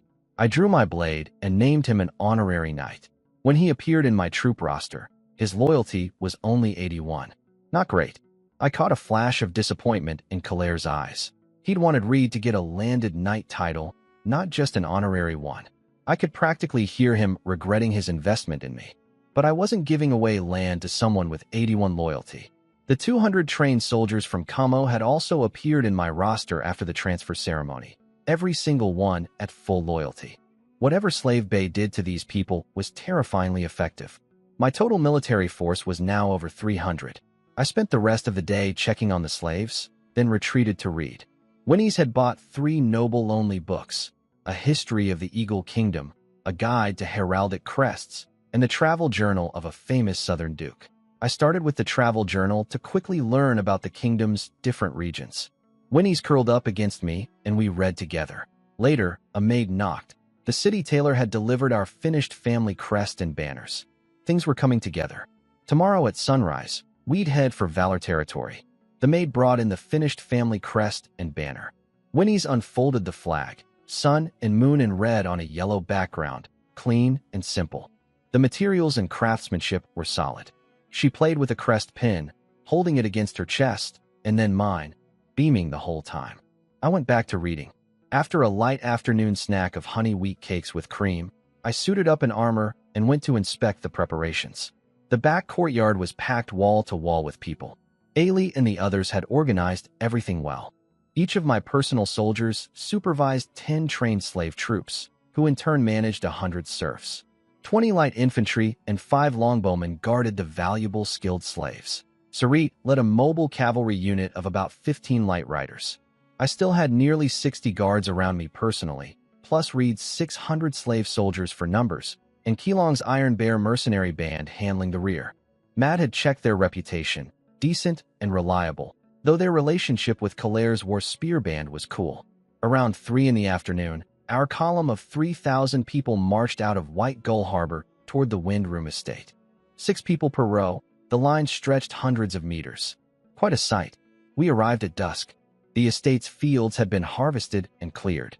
500 or 600 ox carts and horse carts were lined up, loaded with grain. Hundreds of sheep grazed in a fenced area. 20-some pots were already cooking. The food hierarchy was strict. Serfs got 1 bowl of rye porridge. Slave soldiers got rye porridge plus a big spoonful of butter. High-value skilled slaves like blacksmiths got barley porridge with butter and even roast mutton. My personal soldiers ate properly: black bread, butter, potato soup, roast lamb. Winnie's and I had the best of everything: roast lamb chops, white bread, vegetable soup, cheese, over a dozen dishes. After dinner, I inspected the camp, set up the night watch, and went to bed. No entertainment available except making babies. At dawn, I woke to colored light filtering through glass windows. The Eagle Kingdom could make glass. Not perfectly clear, small panes in various colors, but decent. I'd bought 2 glass-making slaves among my craftsmen. Winnie's was still sleeping on my chest like a cat. I held her waist and dozed off again. When I woke properly, it was about 7:30. Time to move. I slapped her on the rear to wake her up. She complained her legs were still weak from last night. I joked she wasn't satisfied yet. She threw up her hands and cried she was stuffed, completely full. We laughed, got dressed, ate a big breakfast, and I suited up in heavy armor. Time to head for Valor territory. Mad reported everyone had eaten. Before we set off, I gave him an important order. All drinking water had to be boiled first and stored in barrels. No one drinks unboiled water. It causes diarrhea. He looked confused but obeyed. These people didn't understand why, but I knew this one small change could save many slaves from dying. Every slave cost real money. Winnie's rode in her fancy carriage while I took my warhorse. We headed out, 3,000 people, a column stretching over 200 meters. Nobody dared bother a group this size. The main challenge was logistics, especially water. We had to camp near rivers or streams every night, and boiling water for everyone added a lot of work. A village chief from Waterwell village came asking for help with something. I turned him down. Let the local lord deal with it. I wasn't running a charity. Over the next month, we traveled steadily along the road without incident. I avoided trouble, and trouble avoided us. But once we hit the Green Valley Road, things got rougher. More forests, valleys, and dangerous wildlife. We saw ghouls and wandering corpses a few times. One village reported a vampire had killed several people. I didn't care about their problems, but I tightened up our formation. Vampires in this world aren't that terrifying. They can use some blood magic, but only the most powerful ones can transform into bats, and those stay in the far western wilderness. The ones inland are like rats, hiding in dense forests, picking off stragglers. One morning, Ailey told me a slave had been found dead outside camp with all his blood drained. He'd probably gone out to urinate alone at night. I was furious. I ordered that nobody goes anywhere alone at night. Bathroom trips require groups of at least 10 with someone keeping watch. Chasing a vampire through unfamiliar forest wasn't realistic. Winnie's knew a tracking spell that reveals dark creatures within 30 meters, so if we caught it in the act, we'd have a chance. 2 days later, Sarit reported another nighttime attack. They'd fought someone off, but couldn't catch them. Probably the same vampire. I asked if vampires were afraid of garlic. Winnie said they disliked the smell, but it doesn't actually hurt them. I sent Mad to the nearest town to buy garlic and more grain. He came back with several strings of garlic and dozens of wagons of food from Greystone Town. He said every house there had garlic hanging outside. A vampire had been terrorizing the area for a month. The local lord was hiring the Blade Edge Society to hunt it down. Garlic prices had skyrocketed. What he bought cost 3 silver deer. I had the garlic distributed to every night guard and hung on outer tents. I also ordered it crushed and mixed into the evening porridge. If this vampire kept following us, I'd have to set up a nighttime ambush with Winnie's and kill it myself. My magic had improved a lot during the journey. I'd learned several small spells beyond Mage Hand, though I still couldn't inscribe runes in my mental space for instant casting. That takes serious time. Winnie's had studied magic for nearly 10 years and only managed to inscribe one spell. The garlic worked. No more vampire attacks that night. Over the next few days, things stayed calm. I held a group dinner with all my key people: Ailey, Sarit, Reed, Heelong, Mad, Kylan, and Yaman. We roasted a big goat, and everyone ate well. They all flattered me, which I didn't mind. I told them to pick up the pace and get out of this region quickly. I realized I should do this kind of bonding more often. As a leader, I'd been too distant. On the 7th evening, a man from the Blade Edge Society showed up. He was a silver hunter named Aurid, wearing a black hooded robe. He said he'd been tracking a group of 5 to 8 vampires, and they'd been circling our camp for several nights. The garlic was keeping them at bay, but they might follow us all the way to Valor territory. That would be a nightmare. They could hide in the forests and hills, and vampires can turn humans, so their numbers would keep growing, if not wiped out. He needed 50 elite soldiers to help him hunt them down. I agreed, but demanded half the loot. I gave the job to Keelong. If he handled it well, I'd make him an honorary knight. He was thrilled and left with his 90-some mercenaries plus the hunter. The next morning, Keelong hadn't returned by 9. I frowned but ordered the march to continue. I wasn't wasting time waiting. Days passed, and his band still didn't catch up. I worried a little but didn't lose sleep over it. They weren't my core troops. The vampire attacks had stopped completely after they left, so Aurid was probably keeping the vampires busy at least. Over the following weeks, I kept studying magic with Winnie's and swordsmanship with Ailey. I was close to leveling up again, planning to put the next point into battle aura for the lifespan extension. We passed through Long Forest Town briefly, bought some livestock, potatoes, and grain. Over the journey, we stopped at 7 or 8 towns for iron farming tools and a cart of raw iron ingots. 3 nobles invited me into their castles. I politely declined every time. No social visits until I had an heir. Keelong's name stayed in my troop roster, so he was alive. Probably stuck dealing with complications rather than having abandoned me. We lost only about a dozen slaves on the entire 3-month journey. Matt had noticed that the boiled water order dramatically reduced stomach illness. He didn't understand why. He figured it was some kind of magic ritual. Then one sunny afternoon, we finally arrived at Valor territory. "We're back, my lord," Ailey said excitedly. Everyone was exhausted from the long march. I smiled and called for Yaman. It was time for the engineer to earn his keep. I told him to scout for the perfect location to build a castle and also figure out where we should set up temporary camp. He was confident he could handle it. I assigned Sarit with 10 light cavalry to escort and protect Yaman while he surveyed the land. The real work was about to begin. By evening, Yaman had picked a temporary camp location. South was open plains. North had rolling hills. A river ran along the east, and thick forest stretched to the west. He recommended building the castle on a raised, flat-topped slope nearby. Solid ground. Good elevation for defense, with farmland, water, and timber all within reach. I approved, but told him to keep scouting since we hadn't explored the whole territory yet.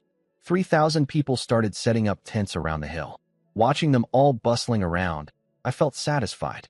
My start was strong thanks to Kalaire's investment. Even if few free citizens came for years, I had enough slaves to manage. Honestly, slaves were more useful than free citizens in some ways. Everything slaves produce belongs to me. Free citizens pay taxes, but the crown takes 20%, the church wants a cut, and only what's left is mine. Some greedy lords had pushed taxes to 80% in the past, driving people to become bandits. A king eventually capped it at 50%. To celebrate arriving, I doubled everyone's food rations and roasted 10 goats. All soldiers got roast meat. Slave soldiers and skilled slaves got small pieces. Regular serfs just watched hungrily. While I was tearing into a lamb leg, Ailey came over looking tense. Dog-headed beast folk had been spotted in the western forest, watching our camp. I'd almost forgotten. Shisai still had roaming beast men. I told Ailey to eat first and sent Sarit to organize patrols. Tomorrow we'd need to build a wooden fort. I put Yaman in charge of construction with full command over the serfs and carpenters. The next morning I woke in full armor. No walls around us meant zero sense of security. The camp was already alive with serfs fetching water, gathering firewood, and cooking. Nobody had to be told, they just found work. Most of them were actually smiling. Apparently, I was a kind master by local standards. Sarit reported the dogheads had harassed the camp all night and only retreated at dawn. I sent him to sleep and called Reed. His loyalty had climbed to the 90s, usable now. I ordered him to take his forces into the forest for guard duty while we built the fort. Kill any dogheads on sight. He had 600 slave soldiers plus a dozen well-armored elite warriors from the War Spear Band, the second strongest force in Valor territory after mine. But I wasn't worried about him having too many troops. My personal soldiers were far superior. Heavy infantry and cavalry at high bronze warrior level, light troops all at mid or high warrior strength. His slave soldiers couldn't compare. I called Kylan next and put her in charge of all medical personnel, including the slave doctors I'd bought. She'd handle treating everyone, slaves, soldiers, and us. Winnie showed up with the servant girls carrying breakfast to my location. She'd been learning a seductive voice from the pleasure slaves. I laughed and told her she was the lady of the house. Dignified and commanding suited her better. She immediately switched to a mature, confident tone. I smiled and let it go. I invited Kylan to sit and eat with us. She stammered that she'd already eaten, clearly flustered by the invitation. After breakfast, I slapped Kylan on the rear when she lied about having already eaten. She yelped and blushed, glancing nervously at Winnie's. But Winnie's just rolled her eyes and told her to sit down. She'd accepted it. The truth was, I needed Kylan. She was the perfect candidate for chief mage, and I couldn't let talent like that slip away. Plus, Winnie's and the two top-tier pleasure slaves were already more than I could handle physically. My stamina needed work. After Kylan left shyly, Winnie's got a bit jealous. I told her straight, the Holland family needed heirs desperately. Legitimate sons, illegitimate sons, all of them. Our family was dangerously thin. It was actually her responsibility to help find fertile women for me. She'd been well-educated enough to understand noble family politics. She pouted but accepted it. Being a merchant's daughter, she didn't have the backing to push back hard. Reed's 600 soldiers were nothing compared to my 100-plus elite guards, so her brother couldn't give her real leverage either. I kissed her and smoothed things over, then went to inspect the territory. Yaman had the serfs chopping trees in the forest. Mad was directing others to clear and flatten land. I noticed too many people were on ground-clearing duty, so I split them up, sent Mad with several hundred serfs and 100 oxen to start breaking farmland, and put Sild, a master spearman with 91 weapon skill, in charge of the camp construction. Among my people, Mad was the smartest manager, followed by Yaman. Kylan and Sarit were sharp too. Ailey had the best combat stats, but average brains. At least he wouldn't fall for obvious traps. 3 days passed. Dogheads came every night, but Reed's forces killed dozens, and they calmed down. There had to be a settlement nearby. I'd deal with it once we were established. The wooden fort was finished, triple-layered log walls with watchtowers every 50 meters. Inside stood 400 to 500 simple wooden huts, each about 7 or 8 square meters, sleeping 5 or 6 serfs on floor mats. My soldiers got private rooms. The master carpenter built me a luxurious cabin of 50 or 60 square meters with carved decorations. Mad had cleared over 3,000 acres of farmland southwest of the fort using up to 1,000 serfs and 200 oxen at peak. The land was ready, but not yet planted. On the third morning, I woke up next to Kylan. She'd come to my bed easily, barely needed convincing. I told her I sensed magical talent in her and gave her the Earth Meditation Scroll to study. She couldn't read, so I'd teach her. She was happy but worried about Winnie's. I told her I was in charge of Valor territory and she'd be fine. Just don't provoke Winnie's and respect the hierarchy. She agreed sweetly. At breakfast, Ailey reported ghouls in the western forest and jackalmen from the northern hills, though Sarit's cavalry had chased them off. The dogheads had actually stopped coming for 2 days. I ordered Yaman to build a watchtower outpost on the northern hills with a garrison of about 15 men. If anything major happened, they'd signal with smoke. I invited Ailey to eat breakfast with me. Over roast fish, white bread, and wheat porridge, we discussed the beastmen problem. Too many were lurking nearby. Serfs couldn't farm safely without a military sweep. After eating, I suited up in heavy armor and took all my cavalry out to inspect the territory. We rode to the farmland first. Nearly 1,000 serfs and over 200 oxen were working steadily, clearing about 2,000 acres per day. The soil was excellent, dark yellowish-black, mostly upper-grade farmland, with some patches reaching top quality. The fields were impressively organized, neat, level, with well-planned footpaths between plots. I asked Mad who planned it all. He admitted it wasn't him, but a serf named Charles. I had Charles and 4 other skilled farming serfs brought over. They arrived terrified, kneeling and trembling. Nobles can kill slaves on a whim here. Charles turned out to be about 40, with sharp eyes unlike typical serfs. He'd studied 2 years at an agricultural academy in the Rock Kingdom before being captured and sold. Despite his knowledge, he'd only been classified as an upper-grade serf because farming expertise isn't considered a special skill. I promoted all 5 on the spot, no more field work. They'd serve under Mad as planning supervisors, guiding the other serfs. I doubled their food rations and allowed them meat once a month. Charles was overjoyed, bowing repeatedly.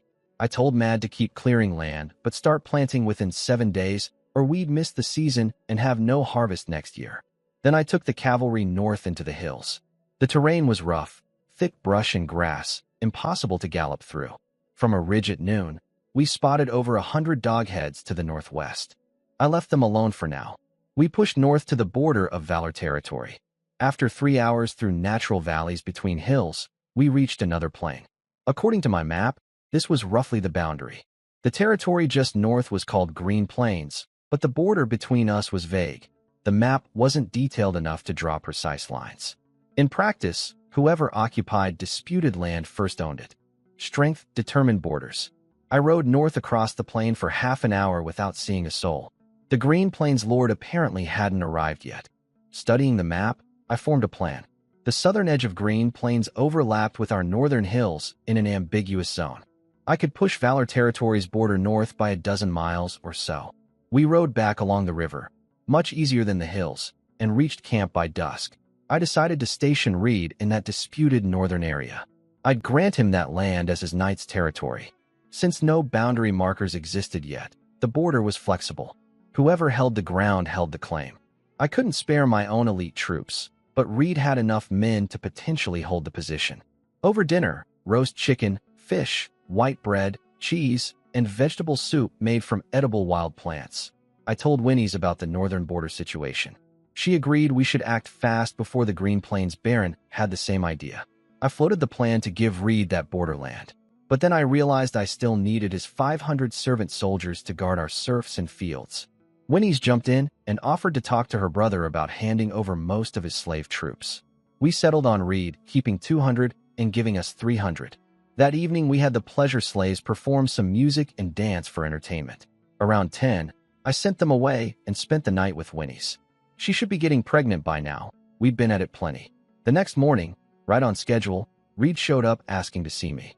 He nervously offered to donate for 100 servant soldiers, saying he couldn't afford to feed them as a landless knight. Winnie's had clearly talked to him, though he gave me an extra 100 beyond what we'd discussed. I pretended to think it over, then accepted and told him to follow me. I had land for him. We rode north with all the cavalry, reaching the border area in a few hours. Still empty, not a soul in sight. I marked boundaries in several directions, using the river as the natural eastern border. I named it Windroom Village and granted it to Reed as his knight's territory. Roughly 50 square kilometers, mostly plains with some forest on the west side. In the kingdom's interior, that would be a full baron's worth of land. Reed was overwhelmed. He dropped to one knee, face flushed red, and swore his loyalty passionately. Even Ailey and Sarit looked jealous, though Sarit was sharp enough to realize this land came with inevitable border disputes. It was partly a gift, partly a hot potato. I told Reed to get support from his father Kalair to build a fortress quickly that would secure his claim. He should also pick a family name and crest and report it to Winnie's. His loyalty jumped straight to 100. He might not even be on the same page as his father anymore. I'd kept a strip of about 2,000 acres of riverfront plain on the eastern side of the hills as my own direct territory. That river road was the easiest route to my core area, and I need a fortress passage there eventually. We got back after dark. Winnie's was waiting with dinner. She thanked me warmly for taking care of her brother. Then she mentioned something I'd overlooked. Some of my soldiers had been harassing female slaves. I cursed myself for not thinking of it sooner. I decided to lend each soldier a female slave temporarily, with permanent ownership as a reward for future merit. Ailey and Sarit would get theirs outright. Mad and Yaman needed women too. I asked Winnie's if she knew any merchant daughters she could introduce to my officers. She said she had some old contacts and would write letters when her father's next trade caravan arrived. I woke at dawn feeling rested. No woman last night meant early sleep and a clear head. I watched Winnie sleeping, thought about my plans, then got up when the sky brightened. After breakfast, I saw Reed off. He had 100 trained soldiers, 100 servant soldiers, and about 15 armored elite guards. I didn't give him any serfs, but provided 3 months' worth of grain. I told him if the Green Plains Baron gave him too much trouble, I'd bring my full army to help beat them together. He swore to hold the border and rode north. 5 of his riders split off heading south, probably going to Kalair for support. That was fine. The Windroom Trading Company was part of my power base anyway. Next came the important business, distributing women to my soldiers. I called Ailey, Sarit, Mad, and Yaman together and told them to pick 2 female slaves each for personal service. They were embarrassed for about half a second, then eagerly grateful. I could tell this had been building. Wait too long and resentment would follow. Winnie's lined up all 500 fertile female slaves in front of the hall. After months of decent feeding, some had filled out nicely, fair skin, good figures. Not as pretty as Winnie's or the pleasure slaves, but perfectly fine for companionship and children. My 4 officers picked the 8 best-looking ones. Men's taste is remarkably consistent. The rest of my guards were practically vibrating with anticipation. I teased them. They hadn't earned any real merit yet. Then I offered a compromise. Each man could borrow 1 female slave, and if they distinguished themselves in the future, the woman would become theirs permanently. Never give everything at once, or you'll run out of rewards. To keep things fair, I had them all blindfolded. Grab whoever you catch, beautiful or plain, that's your luck. They loved it. The whole event turned into a hilarious scramble. Afterward, I warned them sternly. These women are borrowed property. Anyone who damages them loses their head. They all acknowledged loudly, then scattered to their private cabins with their new companions. Some waited for nighttime. Others closed their doors immediately. The next day I rode south to check the other border. After several hours we crossed a small river, passed some hills, and reached the boundary with fearless territory. That barony was smaller than mine, about 500 square kilometers, but almost entirely flat plains with better farming potential. Looking at those endless fields, I felt genuine greed. But the Eagle Kingdom has rules. You can only gain land through military merit, marriage inheritance, or a once-a-year land swap of roughly equal value. We spotted the fearless Baron's camp in the distance, a small wooden fort with 5 watchtowers, one flying a banner with a crest. I watched from afar, but didn't approach. I had no idea how many men he had. Better to come back another day with more soldiers and make a proper visit. I returned to camp at dusk. The plains looked beautiful, golden red light across thousands of acres of freshly cleared farmland, serfs working with oxen. The sheep and goat pens had been set up too, though we didn't have enough livestock for real meat production. Hunting only brought in small game like wild chickens. But my secret grain reserves could feed 3,000 people for a year, and the visible wagon supplies would last 3 months. Next year's harvest should make us self-sufficient. Yaman reported finding limestone in the northern hills, great for making morite. He knew how to process it, which saved me the trouble. I spent the remaining time studying heraldry, which has an absurd number of crests to memorize. Then Sarit announced that Keelong had arrived. That surprised me. I'd nearly forgotten about him and his mercenaries. I had Ailey bring 9 heavy infantry into the hall before letting Keelong in. Couldn't be too careful. Keelong marched in and knelt, announcing he'd completed his mission and had treasure to present. 2 of his men opened a long chest. Inside was a pile of gold and silver, gold eagles, silver deer, foreign coins, gold nuggets, even raw or with visible gold. On top sat a blood-red leather book labeled Book of Blood. Below it was a crimson staff about 1.60 m long, topped with a scarlet gemstone. When Winnie's arrived and saw the contents, she gasped. The Book of Blood and Crimson Staff belonged to Viscount-level vampires or higher. Both contained vampire-exclusive magic, useless to humans, though the materials had some recovery value. She immediately asked if the vampire clan had been completely wiped out. If not, survivors would come looking for these items. Keelong launched into a dramatic story about hunting vampires with Alred the Silver Hunter. It sounded like an adventure novel, heroic deeds, foiling some vampire viscount's conspiracy. But he never actually explained what the conspiracy was. The whole thing felt foggy. He'd lost over half his men. Only 31 left from 93. Alred had apparently gone off on another contract. I kept my expression calm, but something felt wrong. I told Keelong I needed to verify no vampires had infiltrated his group. I had 300 soldiers surround the hall with weapons drawn. His mercenaries raised their own weapons defensively, looking angry and scared, until they heard my reasoning. Then they relaxed slightly. I made them each eat a head of raw garlic. Keelong swallowed his without hesitation. His men followed, though some choked and coughed. Nobody had any unusual reaction. That proved there were no low or mid-level vampires among them. But higher-level vampires might not react to garlic at all. The bigger concern was Keelong's loyalty, stuck at 75 in my roster. Something was off with this man, and I couldn't figure out what. I pulled out a silver deer coin and had each of Keelong's men hold it for a while. Silver is supposed to burn vampires. Everyone passed, no reactions. But I wasn't satisfied. Keelong's loyalty was stuck at 75 and hadn't dropped even after I'd openly shown distrust. That meant he'd had ulterior motives from the very start. My leadership skill can't increase loyalty for someone who genuinely harbors ill intent.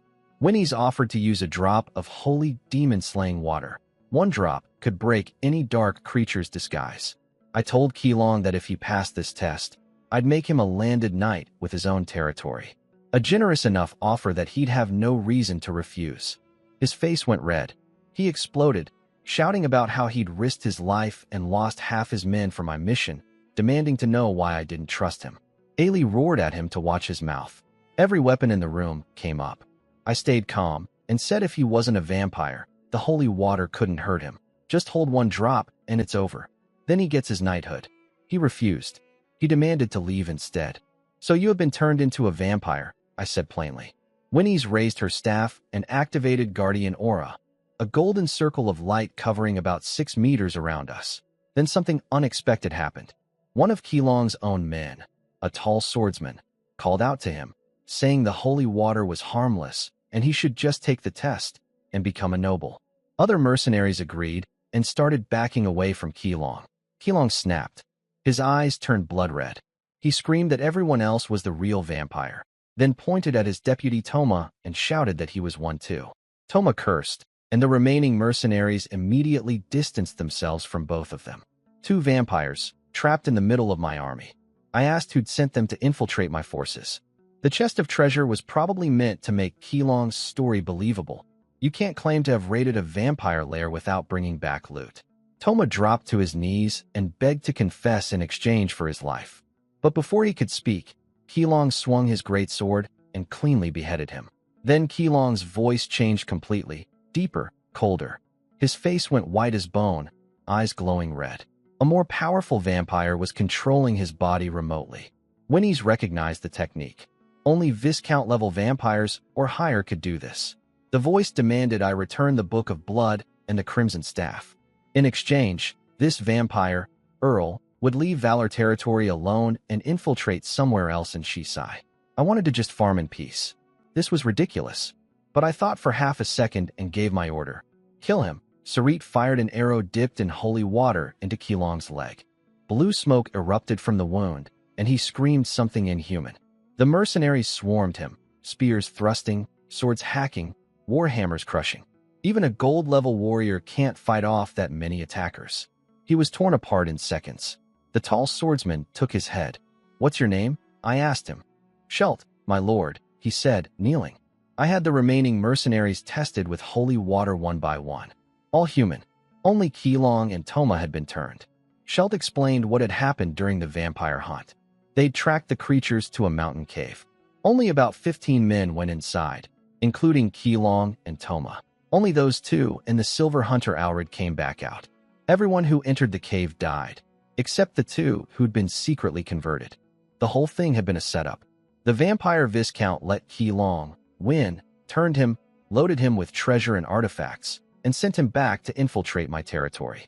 Alred the hunter had conveniently disappeared afterward. From what the mercenaries described, Keelong's group had been overwhelmed in that cave. The silver hunter Alred had probably been turned into a vampire too. I drew my sword and offered Shelt the honorary knight title for taking Keelong's head. He knelt and accepted eagerly. I performed the ceremony right there. The other mercenaries watched enviously. Even an honorary knighthood was a foot in the door to nobility, with steady pay and no more wandering for dangerous contracts. I had Ailey arrange housing for the mercenaries and quietly keep them under watch. The hall was a bloody mess and needed cleaning. Winnie's reminded me to burn the vampire bodies. Their ashes had some value as alchemy ingredients. I told Mylon to handle it. Back in the bedroom, I asked Winnie's how dangerous these vampires really were. She said even a vampire earl couldn't survive being mobbed by dozens of high-level warriors. They were probably targeting Shisai because it was newly settled and the lords were weak. Still a headache. I decided to send the Book of Blood and Crimson Staff to Marquis Val as a gift. Let the Marquis deal with the vampire problem. He had the resources for it. Keeping those items would only attract trouble I couldn't handle. They were worth over 1,000 gold eagles, but I had no way to safely sell or use them, and vampires would keep coming after them. The next morning, I had Winnie's write a formal letter to the Marquis describing how I destroyed a vampire nest and was presenting the captured artifacts. Then I called Sheldon and gave him the mission. Take all 30 mercenaries on fast horses and deliver the chest to the Marquis' camp, following the river road north. I told him a trick. Carry the Book of Blood and Crimson Staff visibly on top of the chest when leaving, so any watching vampires would see the items going with them. Only put everything inside the box after a few miles. That way the vampires would follow the delivery party instead of lingering around my territory. I gave him the sealed letter, a Holland family crest badge, and some travel money. Then I remembered something important. I had Mylon take some silver deer coins to the blacksmith and melt them into 10 iron swords. Silver-laced blades would actually hurt vampires. Shelt would take 5 of those swords before departing. After he left, breakfast arrived. The usual spread of roast chicken, fish, soup, white bread, butter, and cheese. I sent for Winnie's and Kylan to join me. One of the top-tier pleasure slaves went to fetch them, swaying her hips as she walked out. I watched the whole way and shook my head. Those women were dangerously tempting. Winnie's and Kylan both came to breakfast, and they brought my mother Bala and sister Jeannie too. Mother got emotional, saying she'd never lived so well, white bread every day. Jeannie asked excitedly what food there'd be. She was a bit more reserved than the original Simon's memory suggested, but still sweet. I told her there'd be roast lamb and fish. Kylan sat with us, behaving perfectly. Mother smiled at her warmly. Winnie's kept her expression neutral, no hostility. Everyone ate together pleasantly, though nobody's table manners were good. Even Winnie's wouldn't pass at a proper noble dinner. I told her to have Claire find us an etiquette teacher. After breakfast, I suited up in heavy armor and ordered Ailey to gather 80 personal guards and 100 trained slave soldiers. Anyone without a horse would ride a draft horse. We were heading south.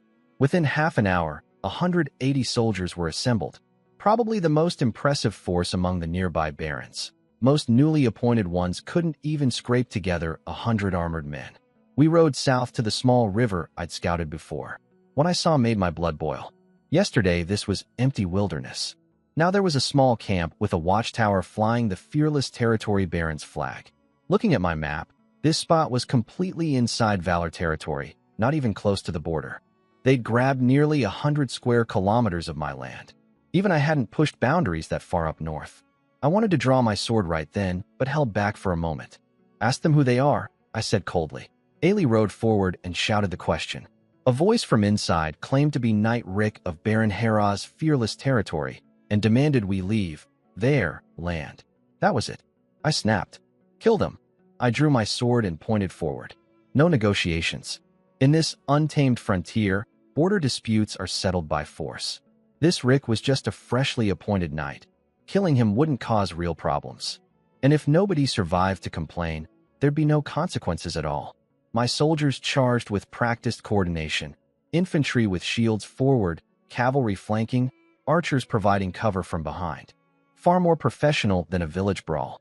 The people inside panicked. Most were farmers who'd barely put down their hoes. Their camp was a joke, single-layer log walls that my heavy infantry could kick over. Their few archers had weak bows with poor arrows that just thudded into our shields before being shot dead by my longbowmen. Within moments, my soldiers reached the walls and literally kicked them down. Screaming erupted from inside. My men went in slashing and stabbing, killed more than half in seconds. Spare those who surrender, I said calmly. My guards bellowed the order. 15 survivors dropped to their knees. Knight Rick had hidden in the back and was dragged out unharmed, tossed on the ground in front of my horse. I questioned the captured Knight Rick. He turned white and stammered that they'd made a mistake about the border. I asked how many soldiers Baron Hera had. Only 37 total, 7 just died, leaving 30. Pathetic. Rick told me Hera was from the Poke family, a new noble house backed by Marquis Val. Hera's father had died protecting the Marquis, same as my uncle. But unlike me, Hera hadn't married a merchant's daughter. He'd arranged to wed the 6th daughter of a viscount from Maple Leaf territory up north. No written contract yet, just verbal agreement. I thought to myself, what an idiot. That viscount would swallow him whole within a few years. And then I'd have a powerful neighbor on my southern border instead of this weakling. Not good. Rick was Hera's cousin. The whole Poke clan had come to develop the territory. 2 brothers, 1 younger brother, 6 cousins, 2 uncles, all with their families. Maybe 100 people total, and they dared to grab land? Bold but stupid. I told Rick to take me to his baron. I wanted compensation. Between nobles, prisoners are usually ransomed, not killed. Only when someone truly can't pay do things get ugly. I had the surviving captives kept as slaves and marched my army south. We crossed the river and reached Hera's camp in under 2 hours. It was better built than Rick's outpost, but nothing compared to what Yaman could build. Farmers outside the walls spotted us and ran inside when the alarm bell rang. We rode up slowly, Mylon carrying my sun and moon banner high. Rick walked in front, hands bound, rope around his neck, dragged by a heavy cavalryman. A deliberately humiliating display. Ailey bellowed our demands. 500 gold eagles in compensation for invading our territory, plus 100 gold eagles to ransom Knight Rick. Pay up or we'd attack and kill everyone. I could see through the walls that Baron Hera was a young man, maybe 20, wearing cheap armor, worse than what my light infantry wore. He was panicking. His advisor, an old man in a patched black robe named Ralt, had some sense. He'd once worked collecting taxes for a baron, but even he was sweating. Someone else climbed the watchtower, a muscular older man, Hera's uncle, a former blacksmith. He roared about wanting to fight, saying his warhammer was thirsty. Hera told him to come look for himself. The uncle took one good look at my army, over 150 armored professionals in perfect formation, and went quiet immediately. We can't possibly pay that much, he said, deflated. They were broke. Hera probably had 50 or 60 gold eagles total. My demand was actually standard, not excessive at all. But for this family of near-paupers, it might as well have been 1,000,000. Ailey shouted they had 2 hours to respond or we'd attack. Silence from inside. I wasn't rushing. Their walls were sturdier than Rick's outpost, so I had Ailey take 30 men to chop trees and build battering rams, simple ones with protective roofs to block arrows. They built 2 in about an hour, each needing 10 men to operate. Good enough for a wooden fort. My soldiers ate black bread and water while we waited. They fed black beans to the warhorses. Everyone checked their weapons. The deadline was approaching. Inside, Baron Hera was sweating with fear. His advisor Ralt, an old man in a patched black robe who'd once worked as a tax collector for another baron, gave him 2 options. First, propose a marriage alliance with me, offering to make one of my family members a landed knight on fearless territory's northern border. Second, lure me inside and kill me with a heavy crossbow, hoping my army would scatter. The family argued among themselves. Some favored alliance, others wanted to kill me. Hera chose assassination. He promised Rald a knighthood if it worked. They raised a white flag and sent Rald out. He walked up to my position and made the alliance pitch. Hera would marry someone from my family and grant a family member a knight's territory along the northern border. Peaceful coexistence against the beast men. I smiled. This was actually an opportunity, not for peace, but for future territorial claims. In the Eagle Kingdom, marrying off a woman gives her family a weak claim over the husband's territory. I agreed, but demanded we sign the marriage document immediately, not a contract, but an actual marriage certificate. I said I had a sister named Jeannie, 10 years old. I'd send her in a few days for the wedding. I wasn't actually planning to hand over my sister. I had other calculations in mind. Ralt ran back inside, returned quickly confirming Hera agreed. I ordered the gates opened. Ailey, bring the guards inside with me. Mylon, surround the fort with cavalry and trained soldiers. My men poured through the gates like a flood, seizing every high point and strategic position. Our archers replaced theirs on the watchtowers. Hera's people went pale with terror. A table was brought out. Hera stood there looking lost. Ralt had to remind him to fetch the sheepskin paper, Lord's seal, and sealing wax. All expensive items he kept locked up. I sent 4 soldiers to follow Ralt when he went to get them. Hera's face changed. He looked anxious for a moment, then deflated completely. Whatever trap he'd been planning was now impossible with my soldiers controlling everything inside. I dictated clearly. This would be a marriage certificate between Jeannie Holland and Baron Hera Polk. Not a contract, a certificate. Binding immediately. Ralt started writing with a quill pen on sheepskin. Ralt's handwriting was neat, a rare skill for a commoner. He finished the marriage certificate quickly. Hera checked it, then handed it to me through Ailey. I read it over, nodded, and said to seal it. I pulled my Baron's seal from my pouch, actually from my game inventory, signed my name, stamped it with red ink. Hera did the same with his family's crest, a yellow wave shield on red. 2 noble houses, both sealed. No royal approval needed. This document proved a legal marriage alliance between the Holland and Polk families. I rolled it up and stored it safely in my inventory. Then Hera nervously invited me to a banquet and mentioned he'd found some kind of treasure he wanted me to look at. I could tell he was hiding something. But my soldiers held every strategic position in his fort, so I figured the risk was low. I declined the banquet but agreed to see the treasure. He led the way toward a storehouse. We'd barely walked a few dozen steps when a crossbow bolt flew from a second-story window of a tall building to my left.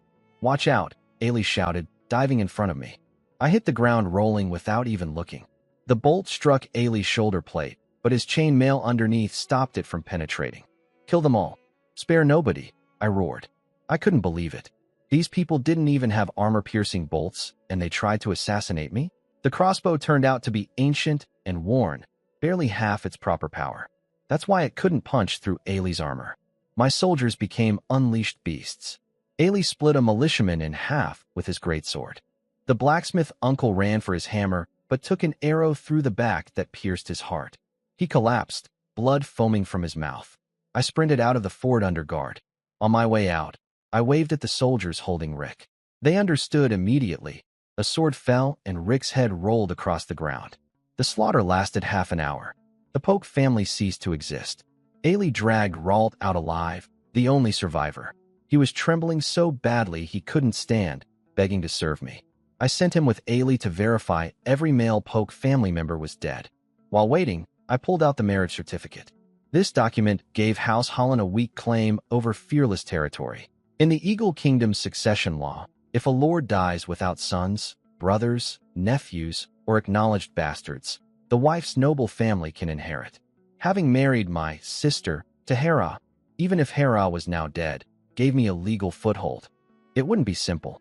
I'd need to work the politics carefully, and Marquis Val's support would be crucial. When Ailey returned confirming all Polks were dead, I looked at Ralt, hesitated briefly, then gave Ailey a slight nod. The sword came down. Ralt's head fell. I couldn't leave a witness who knew the real story.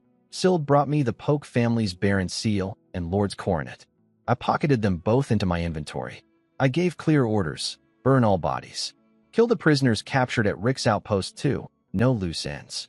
Nobody speaks about the assassination attempt. The official story would be that bandits wiped out the Polk family and seized their fort. Then we heroically recaptured it and killed the bandits. The truth didn't matter in a world without cameras or recordings. And since I held a weak claim on their territory, admitting I killed them would only complicate things. By afternoon, everybody was ash. Remains were dumped in the western forest for scavengers to finish. I shared some of the loot with my guards and headed home, leaving the fort intact. I'd station Schultz's mercenaries there later as a placeholder. Herod's treasure turned out to be a lie. Nothing valuable in the entire camp. The assassination crossbow was so old and worn it was practically a toy. Pathetic from start to finish. We reached home just as dinner was being served. Perfect timing. I had mad roast dozens of wild chickens and rabbits to reward my soldiers. It was too late for sheep, but we'd captured about 20 oxen and several dozen sheep from the Polk estate. We could slaughter a couple tomorrow. Over dinner with Winnie's, roast deer leg and ribs, white bread with butter, and purple wild berries. I told her I needed her help tomorrow. We'd go south to the Fearless Territory site, and she'd use her guardian aura to clear any undead that might form from the dead bodies. I told her we'd wiped out a bandit camp, and I didn't want ghosts causing trouble at night. She didn't question the story. I wasn't ready to tell even my wife the full truth about the Polk family. What she didn't know couldn't hurt us. That night I checked my stats. I jumped to level 3. Wiping out the Polks gave me a massive experience boost, the biggest single gain I'd ever had. Killing and conquering really was the fast track to leveling up. I saved the new upgrade point for later. The deer meat made me restless that night. Winnie's paid the price. I was like a young bull until well past midnight. Next morning, I was up early practicing sword work while she slept in, exhausted. Breakfast was more deer plus yellowish-white bread. Our good store-bought flour was gone, replaced by rough local wheat that couldn't be cleaned of impurities as well. Still decent, though without the daily meat portions, my diet wouldn't be much better than a middle-class family back on Earth. I called Yaman over. He'd found limestone in the northern hills, which was excellent news. I gave him his biggest assignment yet. Build a rammed earth wall surrounding what would become Valor Town, at least 400 acres enclosed, with real defensive capability. He asked how many workers he'd get. I promised 500 serfs plus all stonemasons, builders, and carpenters. After the farming season ended, I'd add 500 more. And when the castle was finished, I'd make him an honorary knight. His eyes lit up. He dreamed of nobility, but thought his lack of combat skills made it impossible. Then I pulled him close and shared a secret technique. Mix thick rye porridge into the rammed earth along with the lime, sand, and clay he already knew about. He looked at me like I was crazy, wasting food on walls. But I told him it was a closely guarded recipe. The starch acts as a binding and hardening agent. Done right, the result approaches concrete in strength and can last a century or two.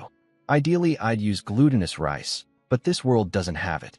Rye has less of the right starch, but still plenty. Even if the walls weren't perfect, they'd serve well for 3 to 5 years as a transition before we could build proper stone walls. Though honestly, if the mix was done correctly, they might stand for generations. I gave him 4 months to complete it. He promised he wouldn't let me down.